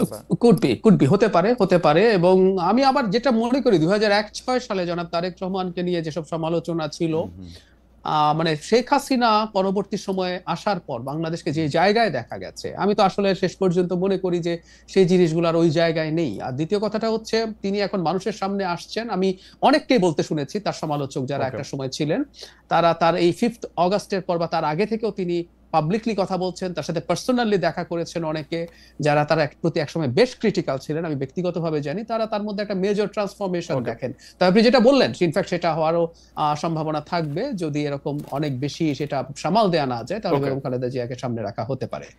শেষ দুইটা প্রশ্ন, দুইজনের জন্য একই প্রশ্ন। আমি প্রথম প্রশ্নটা মাসকাত ভাই আপনার কাছ থেকে শুরু করি, ডক্টর জাহিদ রহমানের আমি এটার উত্তর জানতে চাইবো। সেটা হচ্ছে যে ট্রাম্পের শুল্ক ডিল করতে গিয়ে অন্তর্বর্তী সরকার দক্ষতার পরিচয় দিতে পারে না, এটা এরকম অনেকেই বলেছেন। এবং যেহেতু এটা একটা গোপন চুক্তি হয়েছে, এবং সেই গোপন চুক্তিটা যে গোপনভাবে কি হচ্ছে এবং গোপন হচ্ছে সেইটা আবার সাংবাদিক জুলকারনাইন সাহেবের কাছে তুলে দেওয়ার জন্য ওই কর্মকর্তার চাকরি চলে গেছে, বিষয়টাকে আপনি আসলে কীভাবে দেখেন? মানে আপনি সার্বিক পরিস্থিতি আসলে কীরকম দেখতেছেন? মানে নিরাপত্তা উপদেষ্টা এইখানে, পররাষ্ট্র উপদেষ্টা সেইখানে, গোপন চুক্তিটা আসলে কীরকম, পরে আবার বাণিজ্য উপদেষ্টা, একটু যদি বলতেন মাসকাত ভাই, আমি এটা ডক্টর জাহিদের কাছ থেকেও শুনবো। এই চুক্তিটা তো বোধহয় বিভিন্ন দেশ যারা এই বাণিজ্য চুক্তি নিয়ে আলোচনা করছে আমেরিকার সঙ্গে, তারা সবাই গোপনীয়তা চুক্তি করেছে। এইটা ওই চুক্তিটাকে গোপন রাখা হবে তা না, নেগোসিয়েশনের সময়টাতে গোপনীয়তাটা বজায় রাখা। এটা অন্যান্য দেশগুলো যদি বজায় রাখে সেক্ষেত্রে বাংলাদেশে বজায় রাখতে অসুবিধা কি? বাংলাদেশ তো পৃথিবী গ্রহের মধ্যেরই একটা দেশ। না, নেগোসিয়েশনের সময় গোপনীয়তা তো বলারই অপেক্ষা রাখে না, নেগোসিয়েশনের সময় তো গোপনীয়তা সবসময়ই থাকে। কিন্তু এই চুক্তিটাকে আলাদা করে গোপন চুক্তি বলা হচ্ছে কারণ এটার সাথে নিরাপত্তা ব্যবস্থা সম্পর্কিত।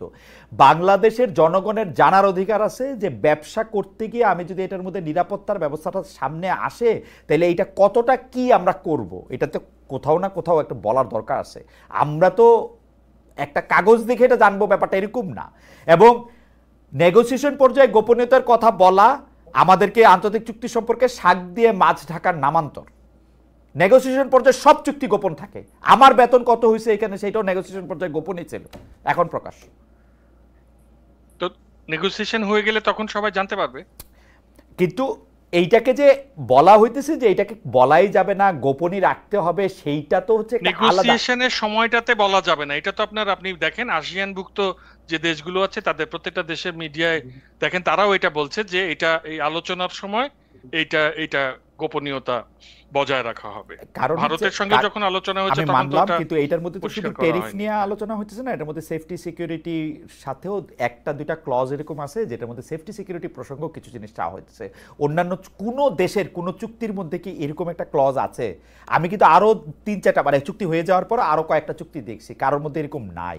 আমরা এই যে ভিয়েতনামের কথা বলি, আমরা যে আরো দুই একটা থাইল্যান্ড হ্যাঁ থাইল্যান্ড, হ্যাঁ এইসব আপনাদের দেশের কথা শুনি এরকম, এমনকি পাকিস্তানের সাথেও কিন্তু এরকম কথা নাই যে মানে ট্রেড এন্ড টেরিফ চুক্তির মধ্যে ওরকম একটা ক্লজ থাকবে, এরকম নাই। ব্যাপারটা হচ্ছে এইটা আপনি কিভাবে দেখেন? মানে এইটা কি ঠিকই আছে? আপনি মনে করেন যে ইটস লাইক সরকার রাইট ট্র্যাকে? আমি শুধু এইটাই জানতে চাইতেছি, কারণ এটা নিয়ে আপনার সাথে আমার আসলে ক্যামেরার বাইরেও বুঝতে হবে, কারণ আমি তো ভালো বুঝি না। সামনে দিয়ে যা বুঝলাম সেইটা আপনার কাছে জানতে চাইলাম। আপনার কাছে কি মনে হয় সরকার ঠিকই আছে?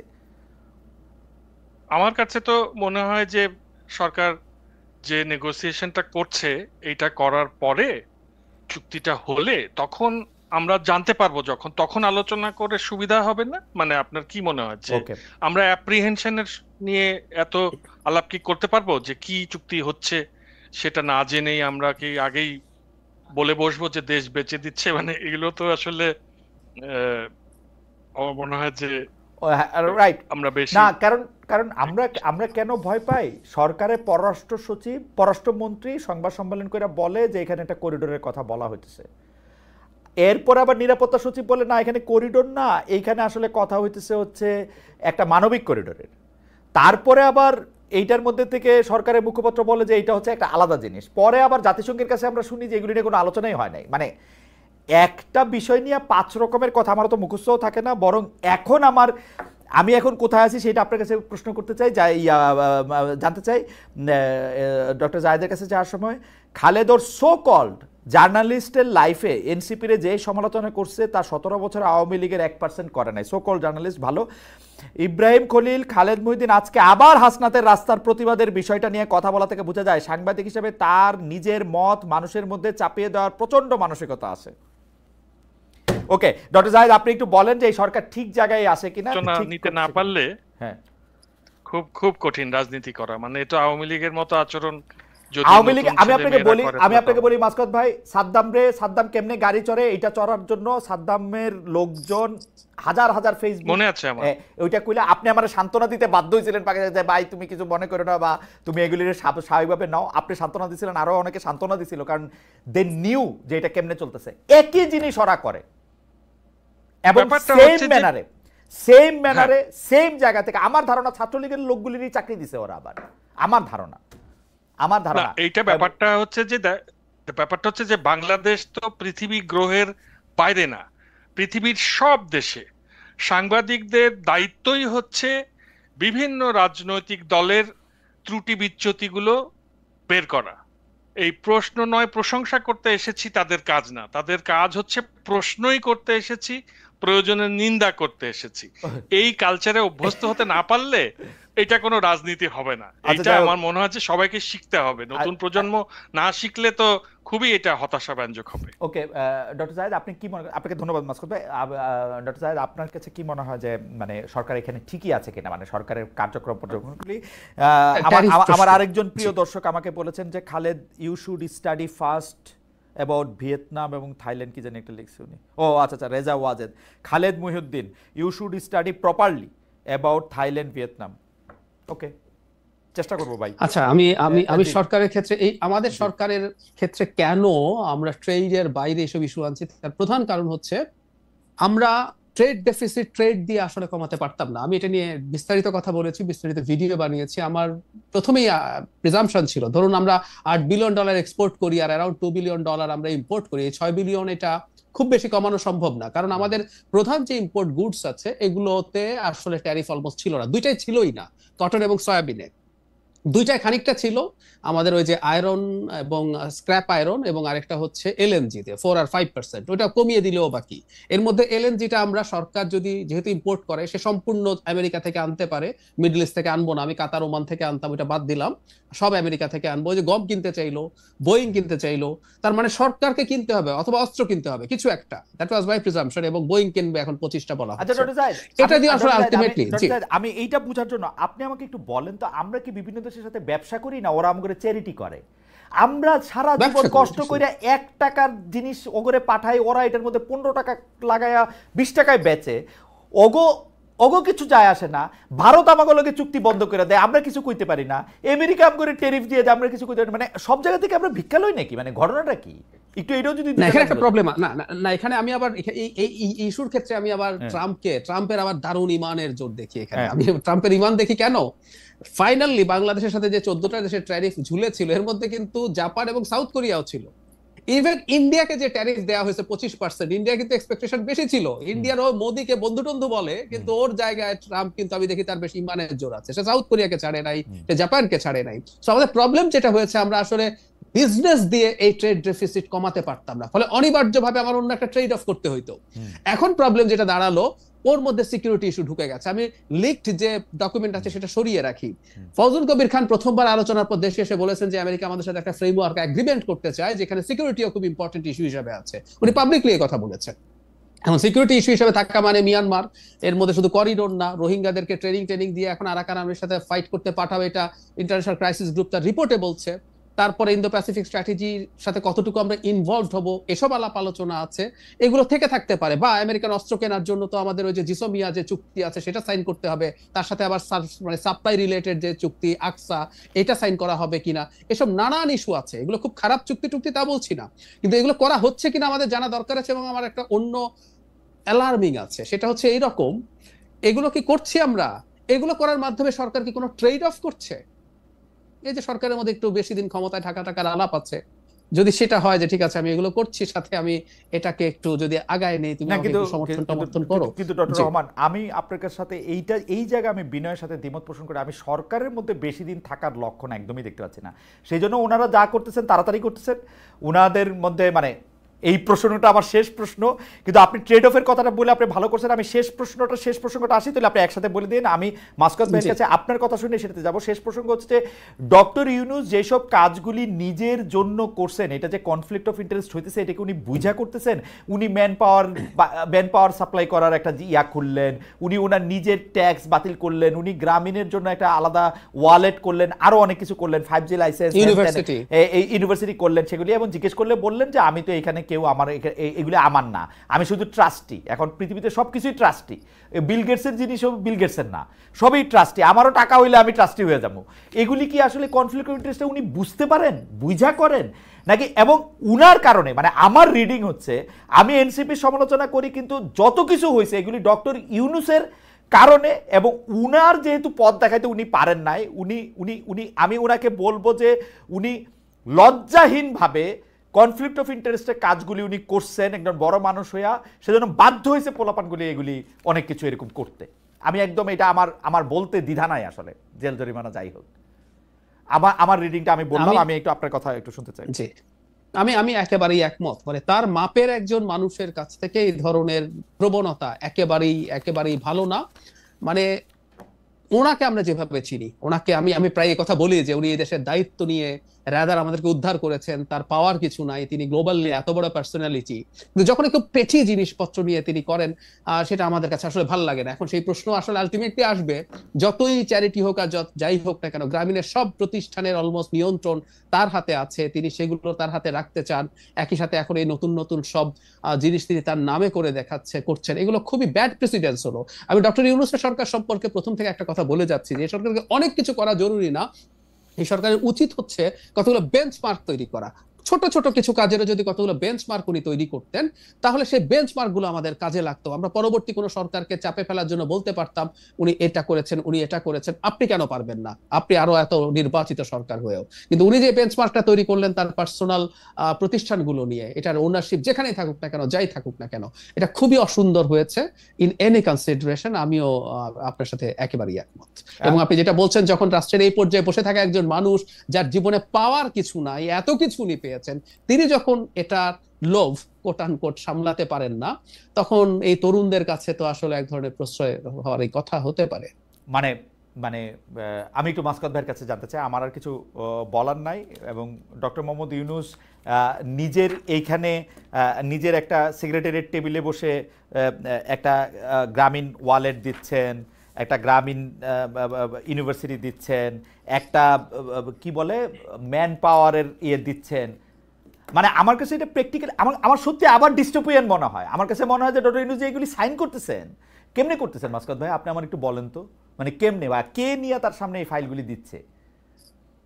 মানে আমার কাছে মনে হচ্ছে যে এগুলোর যে ধরেন অর্থনৈতিক লাভালাভ, সেগুলো কি ইউনূস নিজে এনজয় করবেন ভবিষ্যতে, আপনার মনে হয়? হ্যাঁ, 200 লোককে চাকরি দিবেন চিটাগং এর, তারপরে নিজে ট্রাস্টি বোর্ড ওইটাই হিসেবে যে মিটিং আমার করে ধারণা যে বিদেশে ওনার একটা ঘুরবেন। আমি আমি মানে জাস্টিফিকেশন লিগ হতে চাচ্ছি না। আমার অবজারভেশন হচ্ছে যে ম্যানেজারিয়াল স্কিল উনার আছে, এবং উনি এই নির্বাচন হয়ে যাওয়ার পরে অবসর জীবনে কি করবেন সেটার জন্য কিছু অ্যাসাইনমেন্ট নেয়ার চেষ্টা করছেন। তো এই কাজগুলো তিনি স্বচ্ছতার সঙ্গে করেন কিনা সেটা আমরা দেখব। তবে আরেকটা জিনিস হয়তো আমরা একটু ভুলে যাচ্ছি উনাকে সমালোচনা করার সময়, যে শেখ হাসিনা গিয়ে তো উনি একা শত্রু নন আমাদের। মানে আমরা ভারতীয় মিডিয়া এবং ভারতীয় প্রশাসন থেকে যেরকম এক ধরনের প্রোপাগান্ডার সম্মুখীন হয়েছি, সেখানে অধ্যাপক ইউনূসের ইমেজের কারণেই এখন পর্যন্ত আমরা একটি আফগানিস্তান হিসেবে চিত্রিত হইনি আর কি। আমার কাছে এটা খুবই এরকমটা একমত, মনে এটা হচ্ছে। খুবই একমত। হ্যাঁ, না, এটা ঠিক আছে। আমি একটু দ্বিমত পোষণ করি মাসকাত ভাই। প্রথম কথা হচ্ছে ভারতীয় মিডিয়া, ভারতীয় প্রপাগান্ডা আমাকে একটু টাচ করতে পারে না, কারণ ওদেরকে আমি দেখি না আজকে থেকে না। আমি যখন ডয়েচে ওয়েলে বাংলায় ছিলাম, বাংলা বিভাগের প্রধান হিসাবেও পশ্চিমবঙ্গের কোন মিডিয়াগুলি আমাকে দেখতে হবে না সেটা আমি বুঝতাম, তাই সেটা আমাকে প্রফেসর করে না। কিন্তু আমি আপনাকে যখন এই প্রশ্ন করতেছি যে doctor Mohammad Yunus conflict of ইন্টারেস্টে কাজ করতেছেন কিনা, আপনি ভারতীয় মিডিয়া, ভারতীয় প্রপাগান্ডার কথা কেন আনবেন? এর একটাও তো অসত্য না, এর একটাও তো তিনি অস্বীকারও করেন নাই, এর একটাও তো আমরা বানায় বলতেছি না। আর আমি এটার প্রসঙ্গে বলছি না, আমি এই প্রপাগান্ডার কথা বলছি না। আমি বলছি যে ভারতীয় মিডিয়া যখন বলছে যে বাংলাদেশ জঙ্গিদের কবলে চলে গেল, এই যে ন্যারেটিভটা 16 জুলাই থেকে শুরু করেছিল গত বছর, ওইটা অধ্যাপক ইউনূসের কারণে, তার কারিশমার কারণে পশ্চিমা মিডিয়া মাসকাত ভাই এই কথাটাও আমি আমি সামান্য একটু নুক্তা দিতে চাই। সেটা হচ্ছে ভারতীয় মিডিয়া বললে আমরা ধ্রুব রাঠির কথা ভুলে যাই, ভারতীয় মিডিয়া বললে আমরা অর্কের কথা ভুলে যাই, ভারতীয় মিডিয়ার কথা বললে আমরা স্ক্রিপ্ট থেকে শুরু করে অনেক বেশি পঠিত অনেক কিছুর মানে আমি নাম ভুলে যাই। ওরা কিন্তু জুলাই আন্দোলনের সময় কি হয়েছে, কেমনে মানুষ মারা হইতেছে, কেমনে শেখ হাসিনা বর্বরতা করতেছে, এগুলি ভালোভাবে তুলে ধরছে। আমরা পড়তে পছন্দ করতেছি সস্তা যেগুলি ওরাই পড়ে না। আনন্দবাজারের ওই ছেলেরে কলকাতার কেউ চিনে না, আপনার অনেক বন্ধু আছে, আপনি জিজ্ঞেস করে দেখেন, এই ঘটনার আগে কেউ চিনতো না ওরে আমরা চিনাইছি না। এখন ধরেন সচেতন মানুষ কয়জন থাকে? এই ধরুন এই যে অর্ক ভাদুরীর ভ্লগ কজন মানুষ দেখেন, ডক্টর জাহেদের ভ্লগটা যতজন মানুষ দেখেন, কিন্তু মানুষ আসলে কিন্তু সস্তা এবং এরকম উত্তেজনাকর আজে বাজে জিনিস দেখতেই পছন্দ করে, এবং সেটা মানুষের মনোজগতে কিছুটা হলেও প্রভাব বিস্তার করে। সেই ক্ষেত্রে আমার কাছে মনে হয়েছে যে যেরকম একটা প্রবণতা ছিল বাংলাদেশকে আফগানিস্তান প্রমাণের, ওইখানে অধ্যাপক ইউনূসের ইমেজ আমাদের কাছে কাজে লেগেছে। তারপরে উন্নয়ন বাজেট বা বিভিন্ন বাজেট থেকে ব্যয় সংকোচনের ব্যাপার, তারপরে কিছু ঋণ শোধ করা, মোটামুটি ভাবে আপনি যদি দেখেন যে মোটামুটি ভাবে অধ্যাপক ইউনূসের সময় বাজার দর স্থিতিশীল। আপনি খুব, আমার ধারণা যে এরপর একটু কথা বলেন দেশের তৃণমূলের সাধারণ মানুষের কাছে, হ্যাঁ, যারা এত ধরুন বড় বড় বিষয় নিয়ে চিন্তা করেন, নিজের ছোট্ট জীবনটা নিয়ে আলাপ করে, ওনারা আমার ধারণা যে অধ্যাপক ইউনূসের এই সময়টাতে খুশি এবং এই নির্বাচনটা সামনে উৎসবের সঙ্গে আয়োজিত হবে এটার জন্য অপেক্ষা করছে রাইট। আমারও সেটাই আশা যে সাধারণ মানুষ যদি ডক্টর মোহাম্মদ ইউনূসের এই সময়টাতে খুশি থাকেন তাহলে আমিও খুশি। একটা সেকেন্ড একটা কথা একটু যোগ করি, একটা জি, সেকেন্ড একটা জিনিস একটু যোগ করি। জিনিসপত্রের দাম যে স্থিতিশীল আছে, আমাদের আজকে আলোচনার সুযোগ নেই। আমরা যদি অর্থনীতি নিয়ে একদিন আলোচনা করি, আমাদের ইনফ্লেশনের একটা ডাউনওয়ার্ড ট্রেন্ড আছে, মোটামুটি স্টেবল আছে, কিন্তু মানুষের ইনকাম ভীষণ ভাবে কমে গেছে, মানুষ কনজিউম করতে পারছে না। আমাদের অনেকগুলো ইন্ডিকেটর আছে। সুতরাং মানুষ যতটা ভালো থাকার কথা ছিল, মানুষ আসলে অতটা ভালো নেই। আবার একটু মাসকাত ভাই সুরে সুর মিলে আমি এটা বলতে চাই, যতটা খারাপ হওয়ার কথা ছিল তার থেকে একটু ভালো আছে। আয়নাঘরে তো নেই, তাই না? এবং সবচেয়ে না খালেদ ভাই, সবচেয়ে বড় কথা হচ্ছে শেখ হাসিনাকে আমরা খেদাইতে পারছি ভাই। এটার পর বাকি কাজগুলো আমরা করে ফেলতে পারবো, আমরা বাকি কাজ করে ফেলতে পারবো। একটু সমস্যা হবে, আমরা করে ফেলবো। এবং সাম্প্রতিক সময় খালেদ একটা লাস্ট কথা, এই যে ছাত্রলীগ ছাত্র দল শহীদ মিনারটা ছেড়ে দিল এনসিপি কে, হ্যাঁ, এবং নিজেরা চলে গেল একটা জনসভা করার জন্য তারা শাহবাগে। এই যে একটা বন্ধুত্বপূর্ণ সম্পর্ক, এইরকম একটা রাজনৈতিক সংস্কৃতি আমরা চাই, যে বিভিন্ন দলের মধ্যেই অতীতের মতো এই যে আওয়ামী লীগ যে কালচারটা চালু করেছিল ওটা না থেকে, তিক্ততার সম্পর্ক না হয়ে এইরকম একটা সভ্য সম্পর্কই হোক নতুন সভ্য সমাজে আর কি। এরকম বাংলাদেশ আমরা। যারা মাসকাত হাসান, আপনাকে অনেক ধন্যবাদ। আপনার